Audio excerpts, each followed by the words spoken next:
Hello दोस्तों, जैसा कि मैंने अभी बताया था कि polity of east India company, जो हम पॉलिटी की सीरीज ले रहे हैं, उसमें ईस्ट इंडिया कंपनी का शासन बैटल ऑफ पलासी से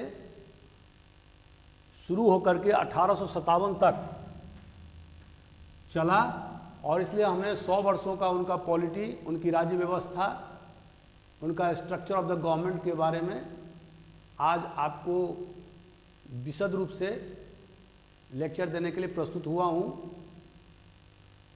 तो जो बेसिक प्रिंसिपल था वो था कॉलोनाइजेशन। ईस्ट इंडिया कंपनी एक ट्रेडिंग कंपनी थी, ज्वाइंट स्टॉक कंपनी थी और उसको मोनोपोली मिला था ईस्ट में व्यापार करने के लिए, मतलब पूर्व क्षेत्र में, इंडिया और साउथ ईस्ट एशिया, चाइना में। और महारानी एलिजाबेथ के द्वारा ये सन 1600 एडी में चार्टर दिया गया था। 1757 मतलब बैटल ऑफ पलासी तक ईस्ट इंडिया कंपनी एक ट्रेडिंग कंपनी थी और इसने विभिन्न प्रकार के फरमान तत्कालीन शासन से प्राप्त किया था। जैसे कि 1732 में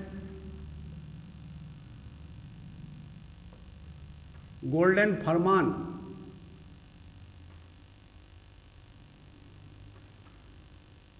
from Golconda, east India company ने प्राप्त किया था और इसके तहत में वो गोलकुंडा किंगडम के अधीन export import without any toll, any tax वो कर सकते थे। एक फिक्स्ड अमाउंट तय किया गया था और उसके आधार पर वो वाणिज्य व्यवसाय कर सकते थे। इसी तरह से मुगल एम्परर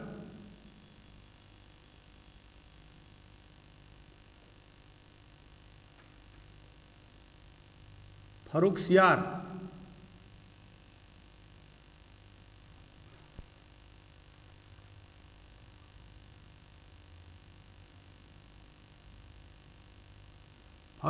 ने 1717 एडी में ईस्ट इंडिया कंपनी को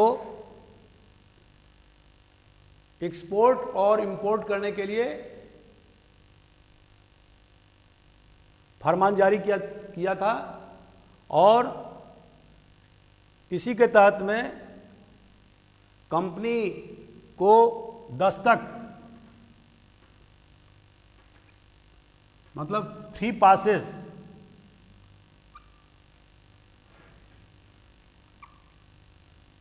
ताकि किसी प्रकार के रुकावट नहीं हो। लेकिन ये फ्री पासेस केवल ईस्ट इंडिया कंपनी के लिए लागू किया गया था, लेकिन इसका दुरुपयोग कंपनी के जो कर्मचारी थे, प्राइवेट जो सर्वेंट थे, उनके द्वारा भी किया जाता था और इसी के कारण से बंगाल के नवाब से ईस्ट इंडिया कंपनी का वैमनस्यता मुर्शिद कुली खान के नवाबी के दौरान से शुरू हुआ, जो सिराजुद्दौला के नवाब बनने तक और उनके पीरियड में बैटल ऑफ पलासी से ख़त्म हुआ। तो इस तरह से ईस्ट इंडिया कंपनी के जो कर्मचारी थे वो प्राइवेट व्यापार भी करते थे और जिससे कि नवाब को भारी आर्थिक नुकसान होता था और जिसके कारण से उन दोनों में फसाद होते रहते थे, मनमुटाव होते रहते थे। तो इस कारण से अल्टीमेटली 1757 में ईस्ट इंडिया कंपनी ने बैटल ऑफ पलासी में नवाब की सेना को हराया, नवाब को कत्ल कर दिया गया और कुछ कंस्पायरेटर, मिर्जाफर और राय दुर्लभ, ओमीचंद, अमीनचंद, ये बहुत सारे लोग, जिसमें कि हिंदुस्तान के मुसलमान और हिंदू दोनों शामिल थे, और जगत सेठ, इन सब ने मिलकर के मिर्जाफर को नवाब बनाने के लिए उन्होंने अंग्रेज़ों का साथ दिया और अंग्रेज़ों ने, जैसा कि मैंने बताया, मात्र 3000 सेना के साथ में पलासी का युद्ध जीता। और इसके कारण बंगाल में उन्हें फ्री ट्रेड करने का आज़ादी प्राप्त हो गया, अधिकार प्राप्त हो गया। 24 परगना का उन्हें जमींदारी प्राप्त हुआ और 1,77,00,000 रुपया हर्जाना के तौर पर मिर्जाफर को देना पड़ा, जैसा कि मैं बता चुका हूं।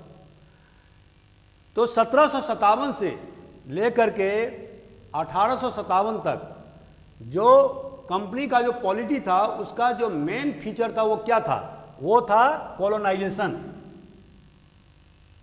और दोस्तों, जैसा कि हम अभी बताएंगे आपको कि इसी के तहत में उन्होंने सबसे पहले बंगाल, बिहार, उड़ीसा को कब्जा किया। उसके बाद धीरे धीरे उन्होंने अवध पर कब्जा किया, पंजाब और नॉर्दर्न सरकार, इसके अलावा मराठा से उनका युद्ध हुआ, मैसूर में टीपू सुल्तान से उनका युद्ध हुआ और इस तरह से उन्होंने अल्टीमेटली पूरे देश को अपने अधीन में ले लिया। कुछ जो इलाके थे वो डायरेक्टली ब्रिटिश गवर्नमेंट के अधीन थे और कुछ इलाके जो थे वो प्रिंसली एस्टेट के अधीन थे।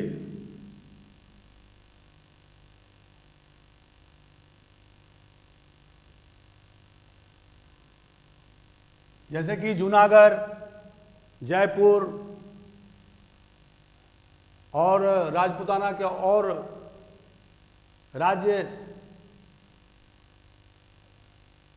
इसके अलावा मैसूर, हैदराबाद, त्रावणकोर, इस तरह से उन्होंने प्रिंसली एस्टेट बनाया था। लेकिन उस पर उन्होंने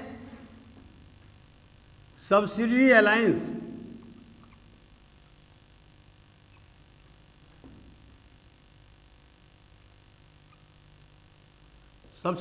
का शिकंजा, जिसको सहायक संधि भी बोलते हैं,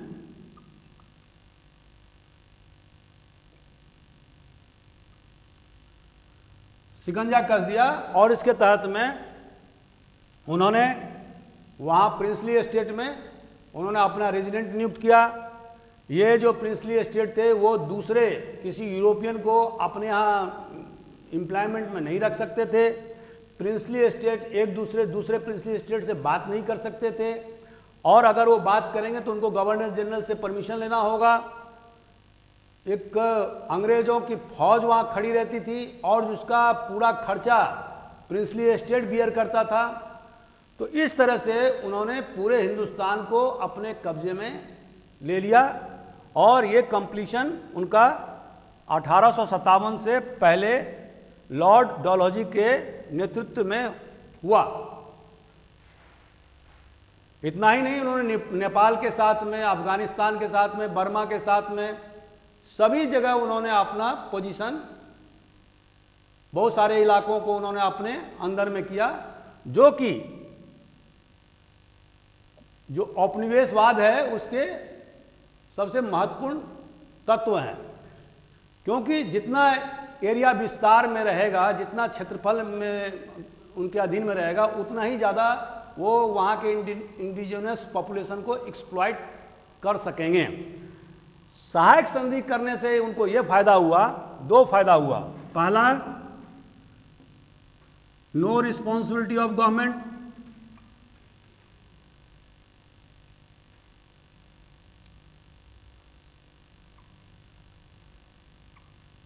गवर्नेंस, तो किसी प्रकार का उनको जो है ना शासन करने का कोई रिस्पॉन्सिबिलिटी नहीं रहा। उसके कारण से उस पर जो खर्चे आते हैं उससे वो बच गए। और दूसरा, जो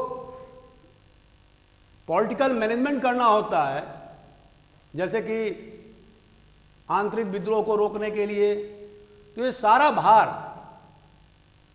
प्रिंसली एस्टेट के जिम्मे था, कंपनी गवर्नमेंट को नहीं था। तो इस तरह से उन्होंने कुछ इलाकों को सीधे अपने अधीन में रखा और कुछ इलाकों को उन्होंने प्रिंसली स्टेट्स, जिसके राजा रजवाड़ों का स्टेट कह सकते हैं, उनके अधीन में रखा। और जब हिंदुस्तान आज़ाद हुआ तो उससे पहले लगभग 564 प्रिंसली स्टेट छोटे बड़े मिला के थे। 565 प्रिंसली स्टेट्स।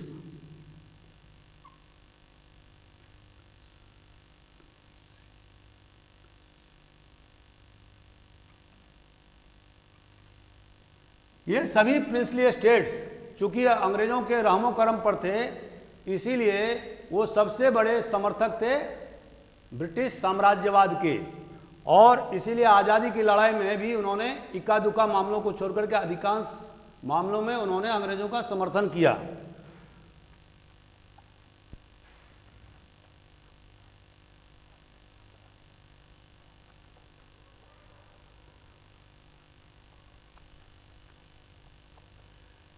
जैसा कि दोस्तों आप जानते हैं कि कॉलोनाइजेशन क्या होता है। कॉलोनाइजेशन में एक कंट्री दूसरे कंट्री पर कब्जा जमाता है, दूसरा कब्जा जमाना, टेक पोजीशन, दूसरा उस कंट्री को जहां पर उन्होंने जिसको कॉलोनी बनाया है उसको उसका आर्थिक शोषण, कॉलोनी का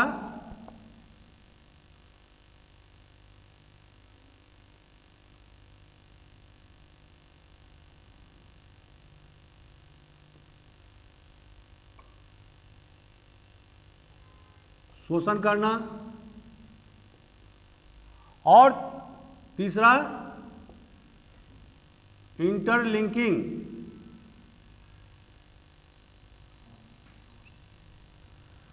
interlinking of the economy of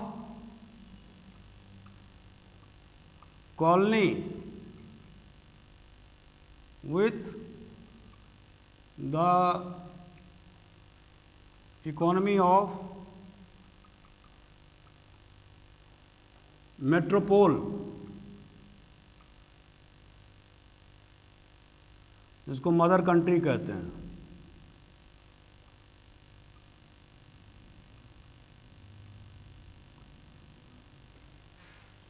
interlinking of the economy of colony with the economy of metropole माने mother country for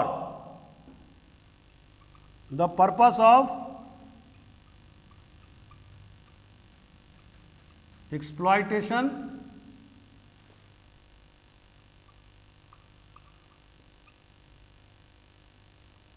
and for the benefit of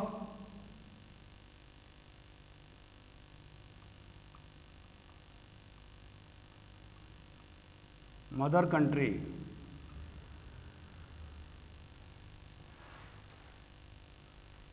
और इसके अलावा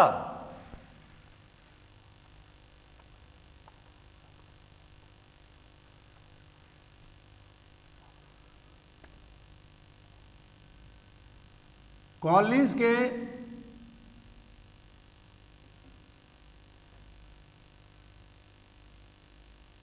to effect change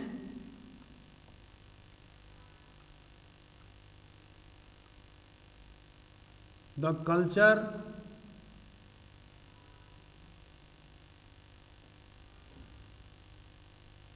social structure of colonies to suit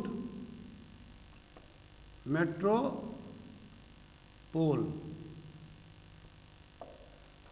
तो दोस्तों इस तरह से हम देखते हैं कि जो औपनिवेशवाद है, जो कॉलोनियलिज्म है, वो जैसा कि मैंने पहले बताया था कि 16वीं शताब्दी, 17वीं शताब्दी और 18वीं शताब्दी में ये एक विश्वव्यापी घटना थी। ये इसके कारण से साम्राज्यवाद की उत्पत्ति हुई और इसके कारण से बहुत सारे युद्ध हुए। इसके बारे में हम अलग से वीडियो बनाएंगे, कॉलोनियलिज्म एंड इंपीरियलिज्म के बारे में, और इसमें इसकी डिटेल व्याख्या करेंगे। अभी हम इतना ही इस पर रिस्ट्रिक्ट रखते हैं कि अंग्रेज़ों ने जो ईस्ट इंडिया कंपनी के तहत में 1757 में बैटल ऑफ पलासी के बाद जो उन्होंने आर्थिक जो गतिविधियां शुरू किया वो बेसिकली लूट था, प्लंडर था। जैसा कि मैंने लिखा है कि प्लंडर था, लूट था, बुकैनियरिंग कैपिटलिज्म था। अब बुकैनियरिंग कैपिटलिज्म क्या होता है? एक तरह से ये पायरेसी है। पायरेसी आप जानते होंगे, पायरेसी क्या होता है?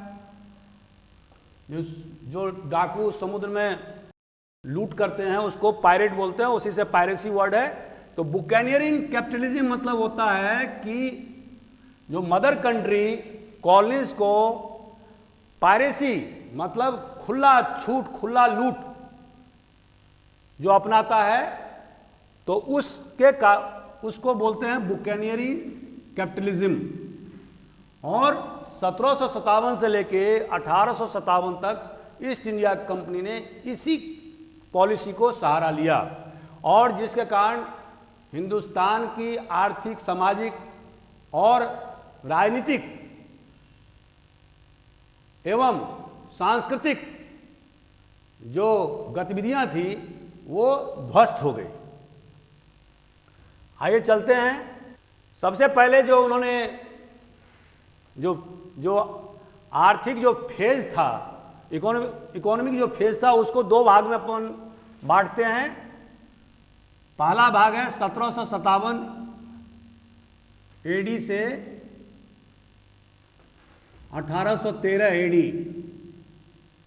1813 एडी इसीलिए क्योंकि इस पीरियड तक ईस्ट इंडिया कंपनी का मोनोपोली था इंडियन ट्रेड में। 1813 के एक्ट के द्वारा सभी ब्रिटिश मर्चेंट को फ्री ट्रेड कर दिया गया, मतलब उनको इजाज़त दे दी गई। तो इस तरह से मोनोपोली समाप्त हो गया। तो हम इसको दो भाग में विभाजित किए हैं फेज को। पहला 1757 टू 1813, जिसमें कि इसको मर्केंटिलिस्ट फेज या वाणिज्यवादी पीरियड कहेंगे, और दूसरा फ्री ट्रेड और इंडस्ट्रियल कैपिटलिज्म। फ्री ट्रेड का समय या औद्योगिक पूंजीवाद का पीरियड वो 1813 से लेकर 1857 तक इसका पीरियड है। और इसके बाद 1857 से लेके 1858 से 1947 एडी, ये पीरियड को फिनांस कैपिटलिज्म कहा जाता है। इस पीरियड के लिए हम कल अलग से वीडियो बनाने जा रहे हैं, जिसमें कि 1858 में जब पार्लियामेंट ऑफ इंग्लैंड ने हिंदुस्तान की सत्ता अपने हाथ में ले लिया और ईस्ट इंडिया कंपनी को मुक्त कर दिया, तो इस पीरियड को हमने अलग से रेखांकित किया है। और ये पीरियड आर्थिक जगत में इसको फिनांस कैपिटलिज्म के पीरियड से जाना जाता है। इसके बारे में हम अलग से वीडियो कल बनाने जा रहे हैं और इसका अलग से व्याख्या प्रस्तुत करेंगे। आज का जो वीडियो है वह 1757 से लेकर 1857 एडी तक के लिए है, जो कि ईस्ट इंडिया कंपनी के शासन के समय का है। तो अब चलते हैं कि पहला फेज जो था वो मर्केंटिलिस्ट फेज था।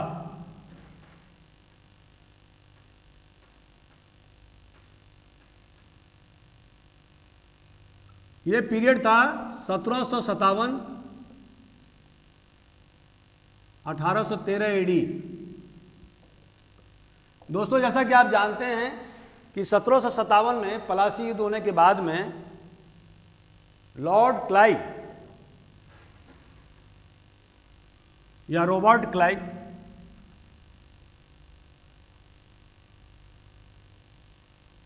जिसने इस युद्ध को जीता था, इसको वहां का बंगाल का गवर्नर बनाया गया।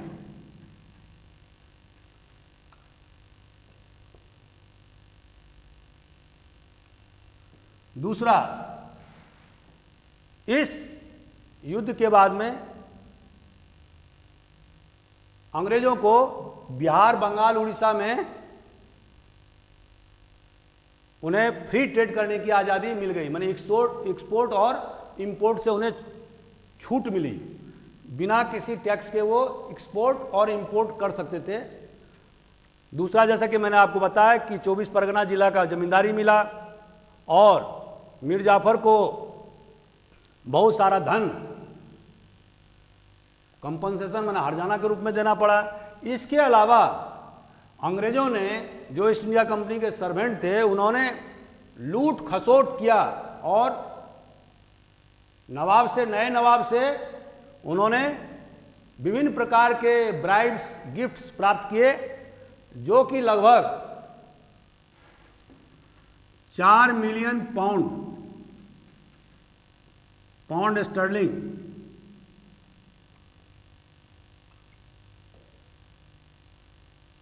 मतलब 1757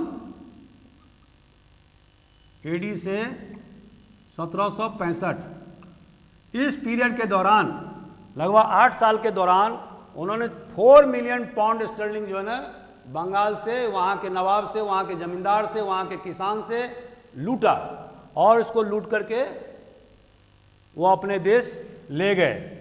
ये जो 4 मिलियन स्टर्लिंग जो राशि आप देख रहे हैं, वो बंगाल के रेवेन्यू का 3 गुना बड़ा है। उस समय बंगाल का जो रेवेन्यू था वो 1.5 मिलियन पाउंड के बराबर था और इससे आप अंदाजा लगा सकते हैं कि उन्होंने कितना ज़्यादा लूटा। जब रॉबर्ट क्लाइव वापस इंग्लैंड गया तो उसके पास इतनी आकूत संपत्ति वो लेके गया था कि उस संपत्ति से उसे 40,000 पाउंड पर ईयर आमदनी होता था। अब ये 40,000 पाउंड को आज की तारीख में अगर देखेंगे तो इसको 16 से गुना करिए, 16 चौका 64, 6,40,000 पाउंड पर ईयर उसको आमदनी होती थी। और इसको अगर आज की तारीख में आप इंडियन रूपी से गुना करिए तो 97 से गुना करना पड़ेगा। तो आप समझ सकते हैं कि वो कितना धन यहाँ से ले गया रॉबर्ट क्लाइव। और इसी कारण से उस पर महाभियोग प्रस्ताव भी ब्रिटेन पार्लियामेंट में लाया गया था और उस डर से उसने फांसी भी लगा लिया। तो मर्केंटिलिस्ट फेज में ईस्ट इंडिया कंपनी ने क्या किया? पहला, उन्होंने ट्रेड को मोनोपोली किया। इसका मतलब क्या होता है? आप जानते हैं कि 17वीं शताब्दी में के फर्स्ट हाफ में इंडिया का जो कॉटन फैब्रिक का जो ट्रेड था वो विश्व में सबसे ज़्यादा था। अब उन्होंने क्या किया कि ट्रेड को इस जो कॉटन ट्रेड था उसको उन्होंने एकाधिकार किया। और उसके लिए उन्होंने क्या क्या तरीके अपनाए? तो पहला, उन्होंने जो मैन्युफैक्चर्ड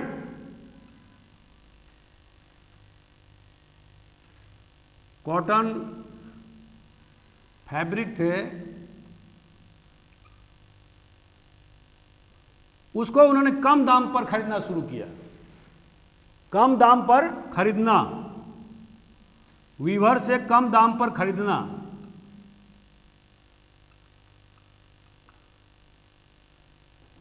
और जो रॉ मटेरियल्स था, तो रॉ मटेरियल्स को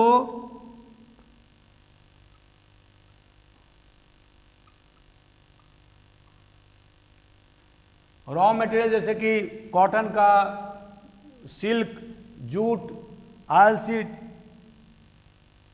या इंडिगो, टी, ये जो रॉ मटेरियल्स थे उसको उन्होंने ज़्यादा दाम पर खरीदना चालू किया।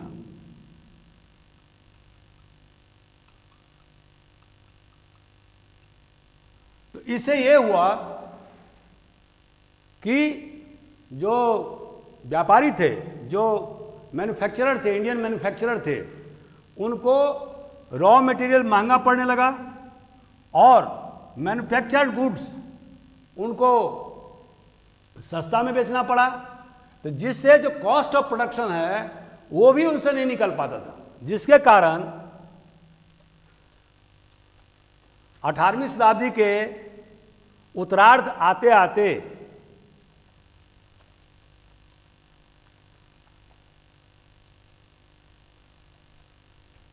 जो इंडियन फैब्रिक्स या इंडियन एक्सपोर्ट बहुत ज़्यादा कम हो गया। उतना ही नहीं उन्होंने किया,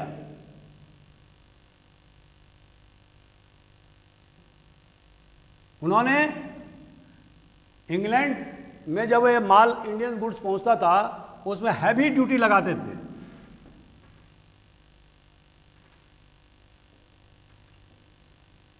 और ये ड्यूटीज कभी कभी 60 से 70% होता था।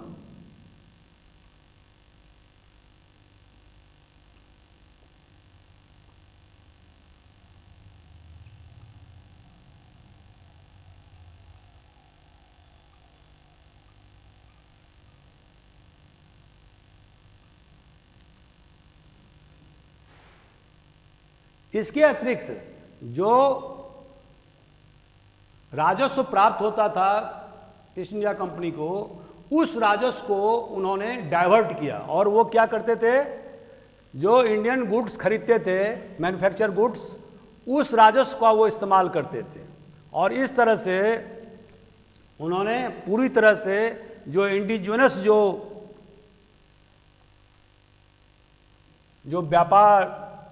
व्यापार था या इंडिजिनस जो मैन्युफैक्चर सेंटर था वो पूरी तरह से तहस नहस हो गया।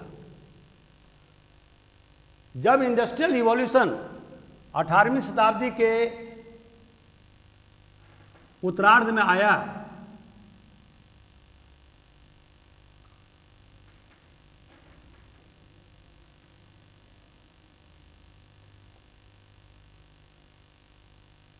जैसा कि दोस्तों आप जानते हैं कि सबसे पहले औद्योगिक क्रांति इंग्लैंड में ही हुआ था और ये 18वीं शताब्दी के उत्तरार्ध में यहाँ पर शुरू हुआ था। और इसमें वहाँ के मैन्युफैक्चर्ड गुड्स को बढ़ावा देने के लिए जो मशीन मेड मैन्युफैक्चर गुड्स था उसको बढ़ावा देने के लिए वहाँ की सरकार ने, जैसा कि मैंने बताया, हैवी ड्यूटी लगाया। मशीन से बनने के बावजूद भी शुरुआती दौर में जो इंडियन फैब्रिक थे, कॉटन फैब्रिक थे, उससे मुकाबला मशीन मेड गुड्स या फैब्रिक इंग्लैंड के द्वारा बनाया हुआ या जो मशीन के द्वारा बनाया गया तो वो कम्पीट नहीं कर पाता था। तो इसीलिए जैसे कि जेम्स मिल ने, इतिहासकार जेम्स मिल ने उस पीरियड का बयान किया है और उनके मुताबिक अगर उस समय भी अगर हैवी ड्यूटी नहीं लगाता इंग्लैंड तो वहाँ पर इंडस्ट्रियल रिवॉल्यूशन शुरुआत नहीं होता और शुरू में ही वो ख़त्म हो जाता, क्योंकि यहाँ के जो मैन्युफैक्चर्ड गुड्स थे खास करके कॉटन के, वो इतने बढ़िया थे और क्वालिटी इतनी अच्छी होती थी कि मशीन मेड इंग्लैंड का कॉटन फैब्रिक उसका मुकाबला नहीं कर सकता था। तो इसीलिए उन्होंने 70 से 80 इवन 90% जो है उन्होंने ड्यूटी लगाया इंडियन गुड्स पर। और जो इंग्लैंड का जो मैन्युफैक्चर्ड गुड्स था खास करके कॉटन फैब्रिक, उसको उन्होंने नॉमिनल या बिना कस्टम ड्यूटी के, बिना ड्यूटीज के उन्होंने इंडिया में आने दिया। इसका परिणाम क्या हुआ? परिणाम ये हुआ कि जो इंडियन मैन्युफैक्चरिंग इंडस्ट्री था वो कम्पीट नहीं कर पाया और जिसके कारण धीरे धीरे रूरलाइजेशन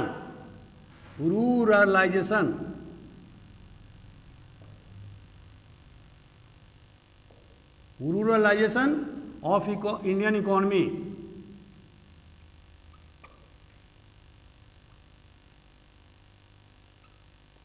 और इस कारण जो कॉटेज इंडस्ट्री थे इंडिया के, वो तबाह हो गए।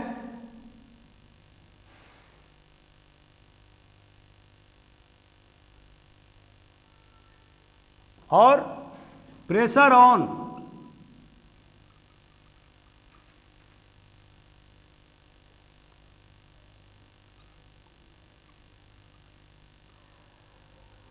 इंडस्ट्री के तबाह हो जाने से जनता का जो एम्प्लॉयमेंट का स्रोत था वो केवल और केवल अब लैंड पर ही रह गया, जिसके कारण लैंड पर या ज़मीन पर बहुत ज़्यादा प्रेशर, दबाव आया और बहुत सारे लोग बेरोजगार होने के कारण वो अंडर एम्प्लॉयमेंट या डिस्गाइज एम्प्लॉयमेंट के तहत में वो ज़मीन पर काम करने के लिए मजबूर हो गए, जो कि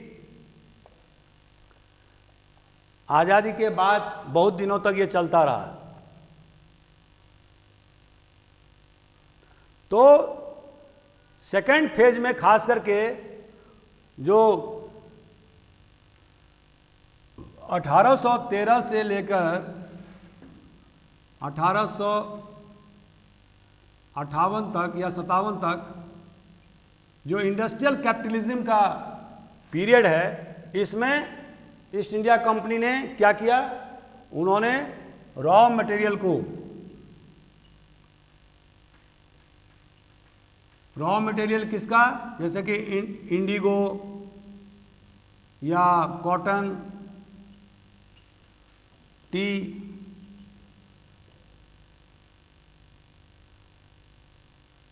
कॉफ़ी,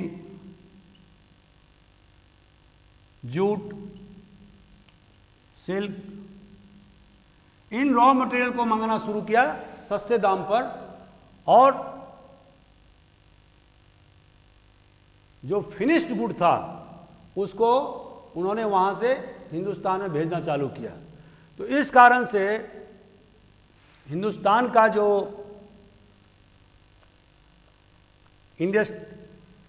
औद्योगिक जो विकास था वो अवरुद्ध हो गया और वर्चुअली वो डी इंडस्ट्रियलाइजेशन हो गया।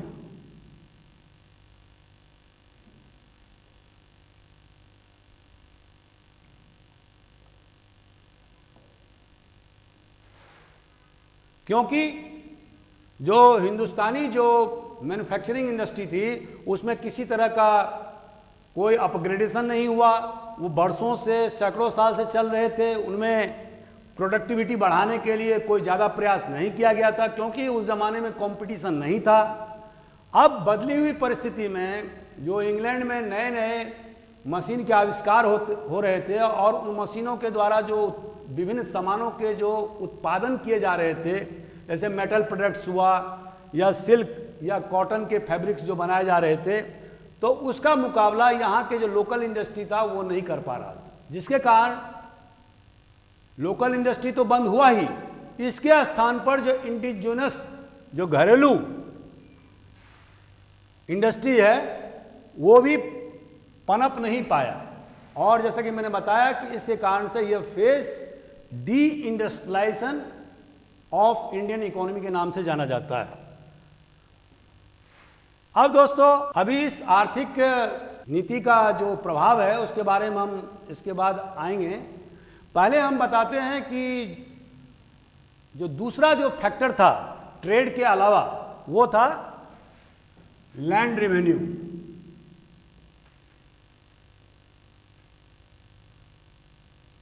और ईस्ट इंडिया कंपनी ने इसके लिए उन्होंने 4 प्रकार की व्यवस्था किया था।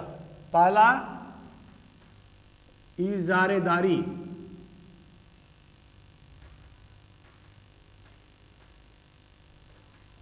दूसरा परमानेंट सेटलमेंट इन बंगाल, तीसरा रैयतवारी सिस्टम,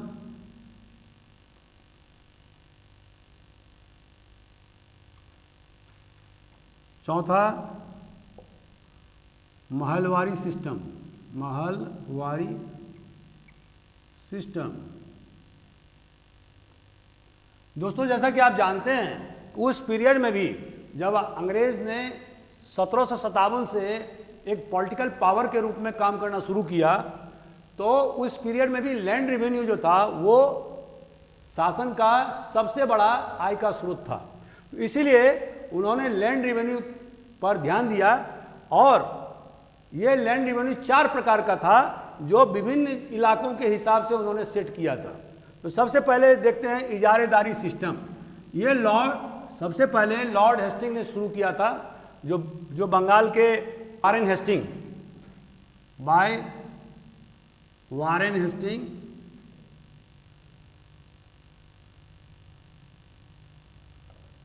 जैसा कि आप जानते हैं कि 1773 ईस्वी में रेगुलेटिंग एक्ट आया। इसके पहले वारेन हेस्टिंग ने जो डुअल प्रशासन था क्लाइव का 1765 से लेके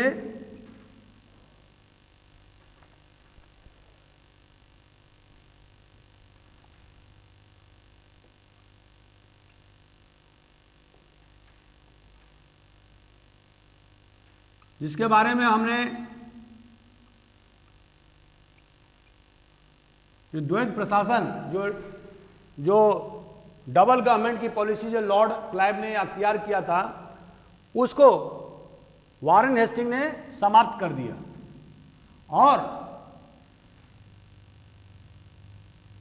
1773 में रेगुलेटिंग एक्ट आया, जिसमें बंगाल के गवर्नर को ब्रिटिश टेरिटरी का गवर्नर जनरल बनाया गया।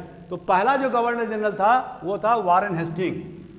इनके पीरियड में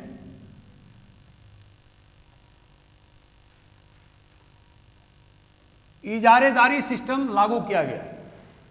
दोस्तों, जैसा कि आप जानते हैं कि 1771 में बंगाल में भारी अकाल पड़ा, फेमिन हुआ, और जिसमें बंगाल के 1/3 जनता मारी गई।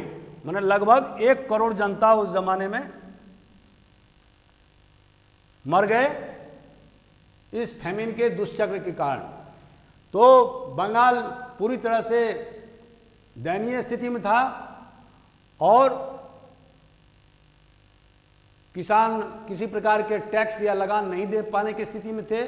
तो उन्होंने वारेन हेस्टिंग ने क्या किया कि इजारेदारी सिस्टम लागू किया, और ये कुछ नहीं था बल्कि एक था फार्मिंग सिस्टम।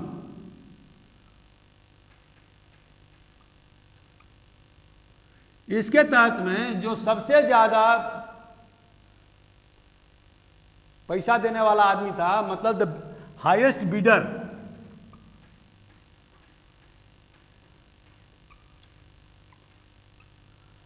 जमीन को ऑक्शन में रखा गया और जो हाईएस्ट बीडर था उसको उन्होंने जो सबसे ज्यादा बोली लगाया उसको उन्होंने वो जमीन को दे दिया, ताकि आप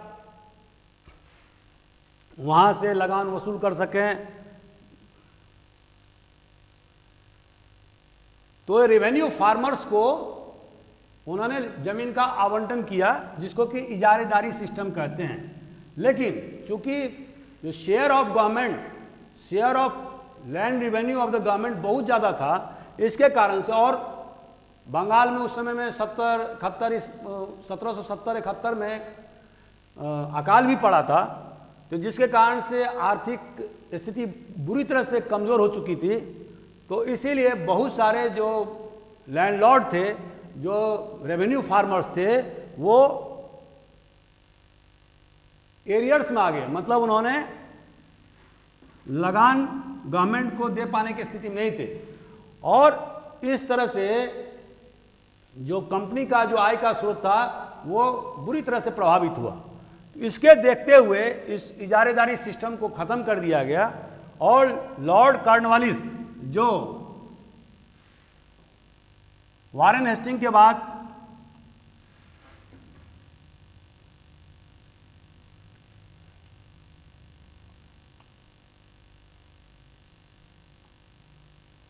गवर्नर जनरल बने, उन्होंने परमानेंट सेटलमेंट, अस्थाई बंदोबस्त बंगाल, बिहार, उड़ीसा, नॉर्थ कर्नाटक और बनारस के क्षेत्रों में, माने बंगाल, बिहार,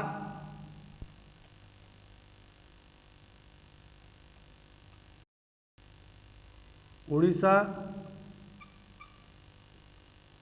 बनारस, नॉर्थ, कर्नाटक,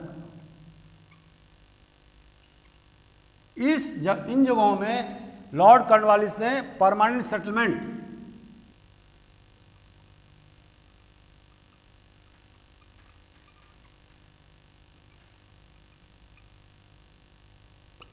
(1793 एडी में लागू किया। इस अस्थाई बंदोबस्त का कैरेक्टर क्या था? तो पहले उन्होंने 11% जमींदार का शेयर निर्धारित किया, जमींदार शेयर ऑफ लैंड रेवेन्यू, और दूसरा 89% टू कंपनी गवर्नमेंट।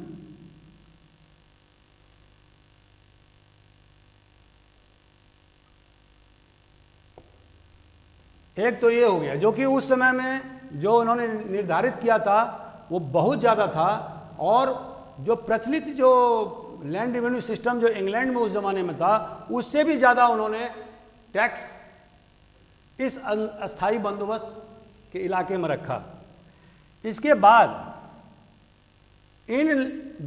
जैसा कि आप जानते हैं कि मुगलों के समय में जमींदार लोग लैंड रेवेन्यू वसूला करते थे, और उनका जो सुपरविजन करता था वो दीवान करता था। तो यहाँ पर लॉर्ड कॉर्नवालिस ने देखा कि पहले ही से बहुत सारे रेवेन्यू फार्मर्स, जिसको कि जमींदार कह सकते हैं, वो उस इलाके में मौजूद थे, और कंपनी गवर्नमेंट के पास में इतनी ज़्यादा कर्मचारी नहीं था, यहाँ के लोकल ट्रेडिशन और कस्टम से वो जानकार नहीं थे। तो इसलिए इन दिक्कतों को दूर करने के लिए उन्होंने क्या किया कि जमींदारों के साथ में उन्होंने लैंड सेटलमेंट किया, रेवेन्यू सेटलमेंट किया, और जैसे कि मैंने बताया कि 89% कंपनी गवर्नमेंट का हिस्सा था, 11% जमींदारों का था। लेकिन ये जो टैक्स था वो इन परपेचुइटी था।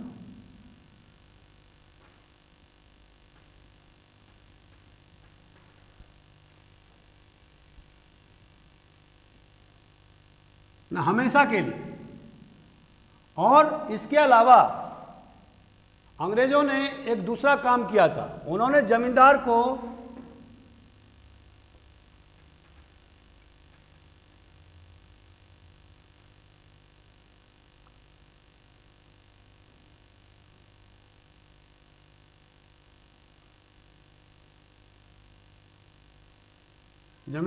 उन्होंने लैंड का ऑनर, मालिकाना हक दे दिया।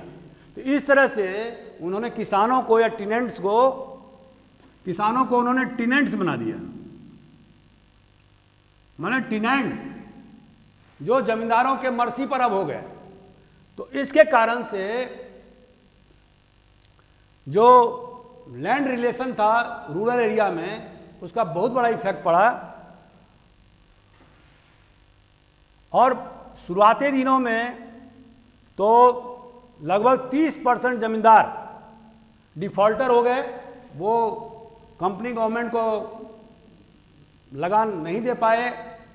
लेकिन बाद के दिनों में जो जो कल्टीवेशन एरिया बढ़ता गया तो जमींदारों की स्थिति सुधर गई, और इतना ही नहीं, उन्होंने पीजांट्स पर, किसानों पर, या इसको रैयत बोल सकते हैं, उन पर भारी टैक्स लगाया, और जिसके कारण से शुरुआती दिनों में लगभग 25-30 साल तक किसानों की हालत बहुत खराब हो गई। इसका एक इफेक्ट और भी रहा कि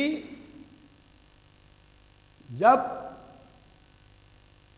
इसमें एक क्लॉज था कि अगर आप इतने तारीख को, इतने सनसेट तक, जो सूर्यास्त अगर आप पैसा नहीं जमा करते हैं तो वो लैंड जो जमींदार को आवंटित किया गया था वो जमीन ऑक्शनिंग कर दिया जाता था, माने नीलामी पर चढ़ा दिया जाता था।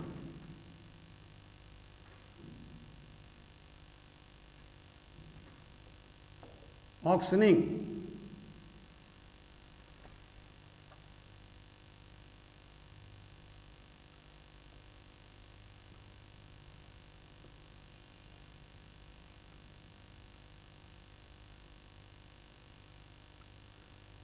इसका एक दुष्परिणाम यह हुआ कि बहुत सारे सरकारी अधिकारी, जिसमें कि ब्राह्मण भी थे, कायस्थ भी थे, इन लोगों ने, चूंकि वो इंटरनल मैकेनिज्म जानते थे कंपनी गवर्नमेंट का, तो अच्छे जमीन को भी कम दाम पर ऑक्शनिंग करना, खराब जमीन को ज़्यादा दाम पर ऑक्शनिंग करना, इस तरह से बहुत सारे सरकारी अधिकारी ने जमीन खरीद लिया और ये जमींदार हो गए। लेकिन ये जमींदार क्या थे? एब्सेंटी लैंडलॉर्ड, एब्सेंटी जमींदार, क्योंकि वो शहरों में रहते थे, अपने मैनेजर को नियुक्त किया उन्होंने और मैनेजर उनके तरफ से देखभाल करता था। तो एक एब्सेंटी जमींदारी सिस्टम हिंदुस्तान में पैदा हो गया। इसका दूसरा प्रभाव ये हुआ कि बहुत सारे चूंकि इसमें एक क्लॉज था कि अगर टिनांट्स, जैसे उन्होंने 1799 में उसमें चेंज किया था कि अगर टिनांट्स या फार्मर्स जो उनको टैक्स जो फिक्स किया गया है, अगर वो नहीं टैक्स दे पाते हैं तो उनकी ज़मीन को सेल किया जा सकता है, मॉर्गेज किया जा सकता है। तो इस तरह से बहुत सारे किसानों के हाथ से ज़मीन चले गए और ये ज़मीन मर्चेंट, कॉन्ट्रैक्टर, गवर्नमेंट ऑफिशियल्स, इन लोगों ने इन ज़मीनों को खरीदा, ये उन जमींदार ने खरीदा। तो इस तरह से जो सोशल रिलेशन था हिंदुस्तान में, जिसके बारे में अभी हम बताने जा रहे हैं, वो काफ़ी हद तक प्रभावित हो गया। इसके बाद में अंग्रेज़ों ने या ईस्ट इंडिया कंपनी ने ryotwari system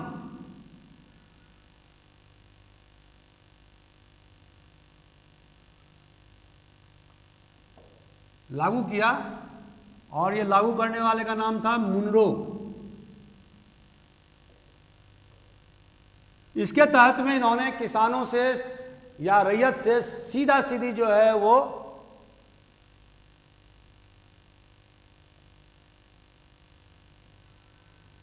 land revenue fix किया और रैयत के साथ में इनके साथ में डायरेक्ट जो है रेवेन्यू सेटलमेंट किया गया और इस बीच में कोई बिचौलिया नहीं रखा गया। जिस तरह से हमने जमींदारी सिस्टम या स्थायी बंदोबस्त में देखा था कि उन्होंने किस तरह से बीच में रेवेन्यू फार्मर को रखा और उसको टैक्स वसूलने का या उसको लैंड ऑनरशिप का अधिकार दे दिया, यहाँ पर जो लैंड ऑनरशिप का अधिकार जो है वो किसी बिचौलिए को उन्होंने नहीं दिया। और रैयतवारी सिस्टम में जो नेट वैल्यू ऑफ प्रोड्यूस है,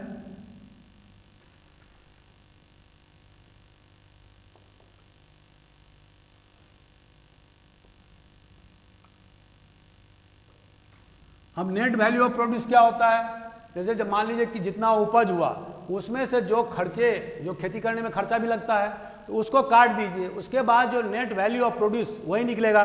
तो नेट वैल्यू ऑफ प्रोड्यूस का आधा भाग,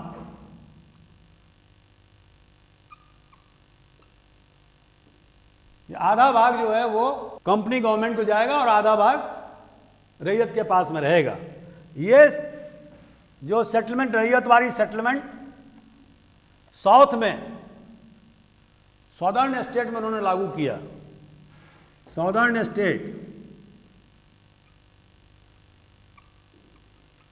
लाइक तमिलनाडु और आज की तारीख में नॉर्थ कर्नाटक को छोड़कर शेष भागों में, तेलंगाना में, आंध्र प्रदेश में, तो इन इलाकों में या केरल में, तो इन इलाकों में इन्होंने जो है वो रैयतवारी सिस्टम लागू किया, क्योंकि उन्होंने देखा कि इस इलाके में बड़े बड़े जमींदार नहीं थे।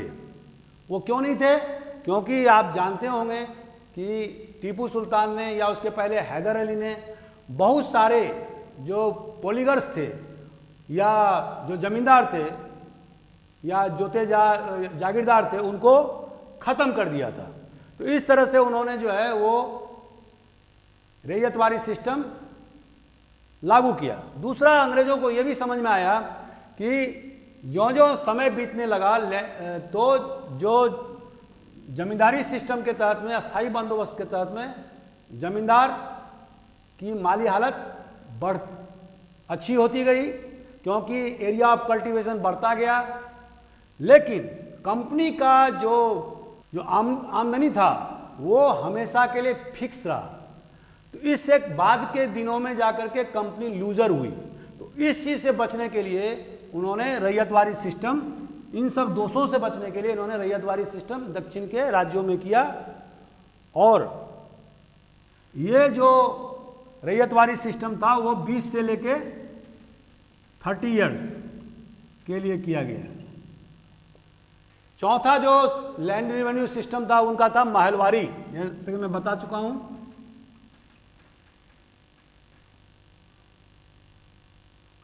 ये लैंड रेवेन्यू सिस्टम पंजाब में, दिल्ली, वेस्टर्न यूपी जैसे आगरा आदि भागों में इनके द्वारा लागू किया गया।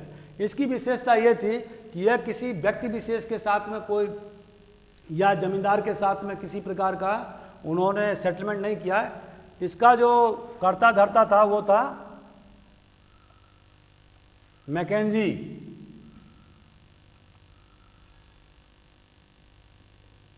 इन्होंने 1822 में एक मिनट्स लिखा था और इसी आधार पर महलवारी सिस्टम इन इलाकों में लागू किया गया था। दरअसल ये अस्थाई बंदोबस्त का एक परिष्कृत रूप है और इसमें महलवारी सिस्टम में किसी व्यक्ति विशेष से या किसी जमींदार से सेटलमेंट ना किया जा करके महल से किया गया, मतलब विलेज या एक community of living in the village.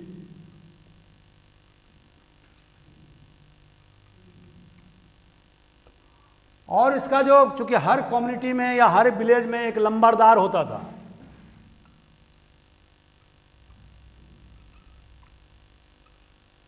तो इन लंबरदारों के माध्यम से इन्होंने, ईस्ट इंडिया कंपनी ने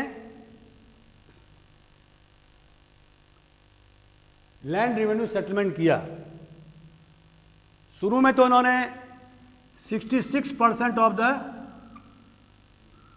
प्रोड्यूस रखा, लेकिन जब किसानों की हालत बहुत ज़्यादा खराब होने लगी तो उसको घटा करके 1830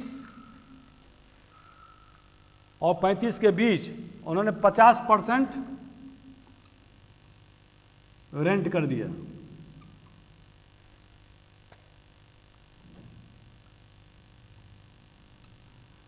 तो दोस्तों, इस प्रकार से 4 प्रकार के रेवेन्यू सिस्टम के बारे में हमने बताया।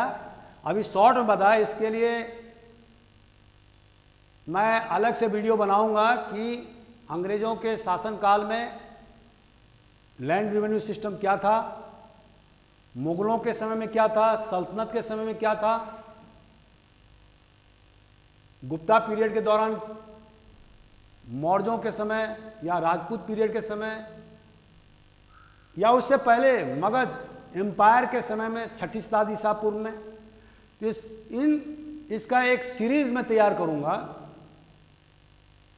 आज के लिए मैं ज़्यादा बृहद न जाते हुए मैं इतना ही तक लिमिट रखता हूं कि ये 4 प्रकार के जो लैंड रेवेन्यू सिस्टम अंग्रेज़ों ने या ईस्ट इंडिया कंपनी ने बनाया, इनका बहुत ज़्यादा बुरा प्रभाव इंडियन इकोनॉमी पर पड़ा। ट्रेड के बारे में हमने आपको बता ही दिया था। अब चलते हैं कि जो ईस्ट इंडिया कंपनी ने जो एक्सप्लॉयटेटिव या शोषण आधारित जो नीति अख्तियार किया था, उसके दुष्परिणाम क्या क्या हुए। इसके पहले मैं कुछ बताना चाहता हूं कि जैसे कि ईस्ट इंडिया कंपनी ने तो 1757 में पलासी के युद्ध में और 1764 में बक्सर युद्ध जीता, और उसके बाद उन्होंने बहुत सारे इलाकों पर अपना कब्जा जमाया। लेकिन इसके साथ ही ब्रिटिश पार्लियामेंट ने ईस्ट इंडिया कंपनी पर विभिन्न प्रकार के शिकंजे डालता गया, और उसका कारण ये था कि जिस तरह से कंपनी गवर्नमेंट के कर्मचारी लूट खसोट करके यहाँ से इंग्लैंड जाते थे और वहाँ बड़े बड़े मैसन बनाते थे और नए नवाब के रूप में वहाँ पर कुख्यात हो रहे थे, तो इससे ब्रिटेन की जो आंतरिक जो सामाजिक संरचना थी उन्हें डर पैदा हुआ कि कहीं ये सब बुराइयां या ये जो भ्रष्ट लोग जो इंग्लैंड में आ रहे हैं, कहीं ये बुराइयां अंग्रेज समाज में भी न घुस जाए और पूरा जो पॉलिटिक्स है, जो सोशल सिस्टम है या आर्थिक संरचना है, वो करप्टेड नहीं हो जाए। इसके लिए पार्लियामेंट ने समय समय पर कानून बनाए, और वो कानून क्या था? पहला, रेगुलेटिंग एक्ट 1773। इस एक्ट के द्वारा दोस्तों ब्रिटिश पार्लियामेंट ने इम्प्लाइड तौर पर या इनडायरेक्टली अपना sovereignty British acquired territories in India पर रखा, और जो ईस्ट इंडिया कंपनी की जो रूल्स रेगुलेशंस उसको सुपरविजन का जिम्मा भी अपने ऊपर उठाया। एक सुप्रीम कोर्ट कलकत्ता में खोला गया, और जो बंगाल का जो गवर्नर था उसको governor general of Bengal of India कह सकते हैं, और इसके तहत में मद्रास और बॉम्बे, आजकल मुंबई कहते हैं, मुंबई प्रेसिडेंसी को इसके तहत अधीन कर दिया गया। इसके साथ ही उन्होंने 4 मेंबर भी काउंसिल 4 मेंबर्स का एक काउंसिल बनाया जो गवर्नर जनरल के मातहत होता था, और बहुमत के आधार पर जो है गवर्नर जनरल नीति निर्धारण करता था। इसके अतिरिक्त 1784 में पिट्स इंडिया एक्ट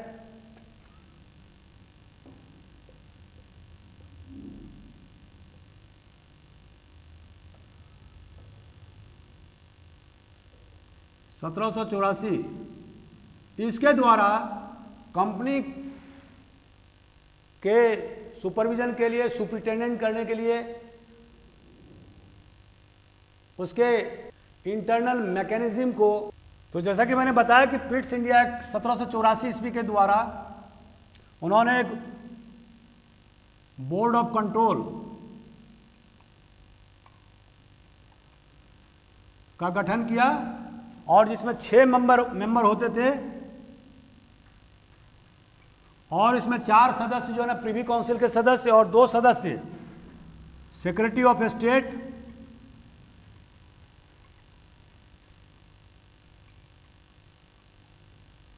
और दूसरा वित्त मंत्री जिसको एक्सचेकर चांसलर ऑफ एक्सचेकर,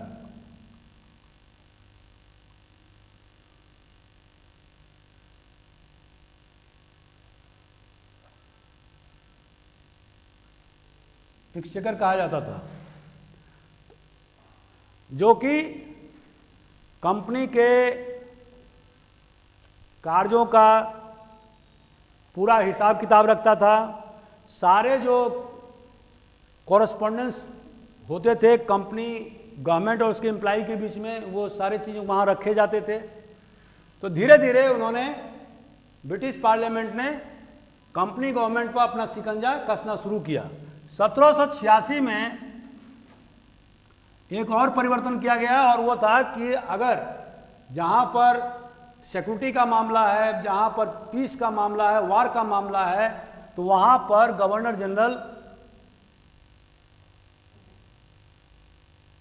जो अन्य जो सदस्य हैं, जैसे मैंने 4 सदस्य बताया था, उसको भी सुपरसीड कर सकता था या ओवरराइड कर सकता था और निर्णय ले सकता था। ये बहुत बड़ा पावर धीरे धीरे गवर्नर जनरल के हाथ में आता गया। इसके बाद में 1793 का एक्ट था और दोस्तों इसमें कंपनी को 20 साल तक और मोनोपोली बढ़ाने के लिए एकाधिकार बढ़ाने का अधिकार बिल पास किया गया। साथ साथ यह भी हिदायत दी गई कि वो नेटिव गवर्नमेंट्स जो प्रिंसली स्टेट्स हैं उसके मामले में ज़्यादा इंटरफ्रेंस नहीं करें। तो इस तरह से हम देखते हैं जैसे 1813 इसमें कंपनी का जो मोनोपोली है वो समाप्त हो गया, लेकिन जो टी मतलब चाय और एंड ट्रेड विथ चाइना,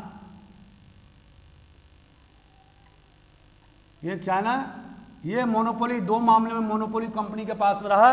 बाकी मामलों में सारे वहाँ के जो मर्चेंट्स थे उसको इंडिया में व्यापार करने के लिए खुली छूट प्रदान की गई।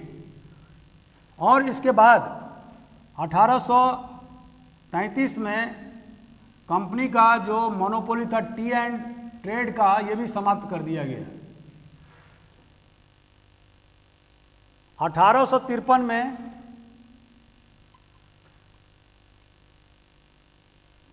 जो कंपनी या उसके डायरेक्टर्स यहाँ के सिविल सर्वेंट्स की नियुक्ति करते थे, जिसमें कि उनकी भागीदारी रहती थी, उनका कब्जा रहता था, नियंत्रण रहता था, वो उसके हाथ से ले लिया गया।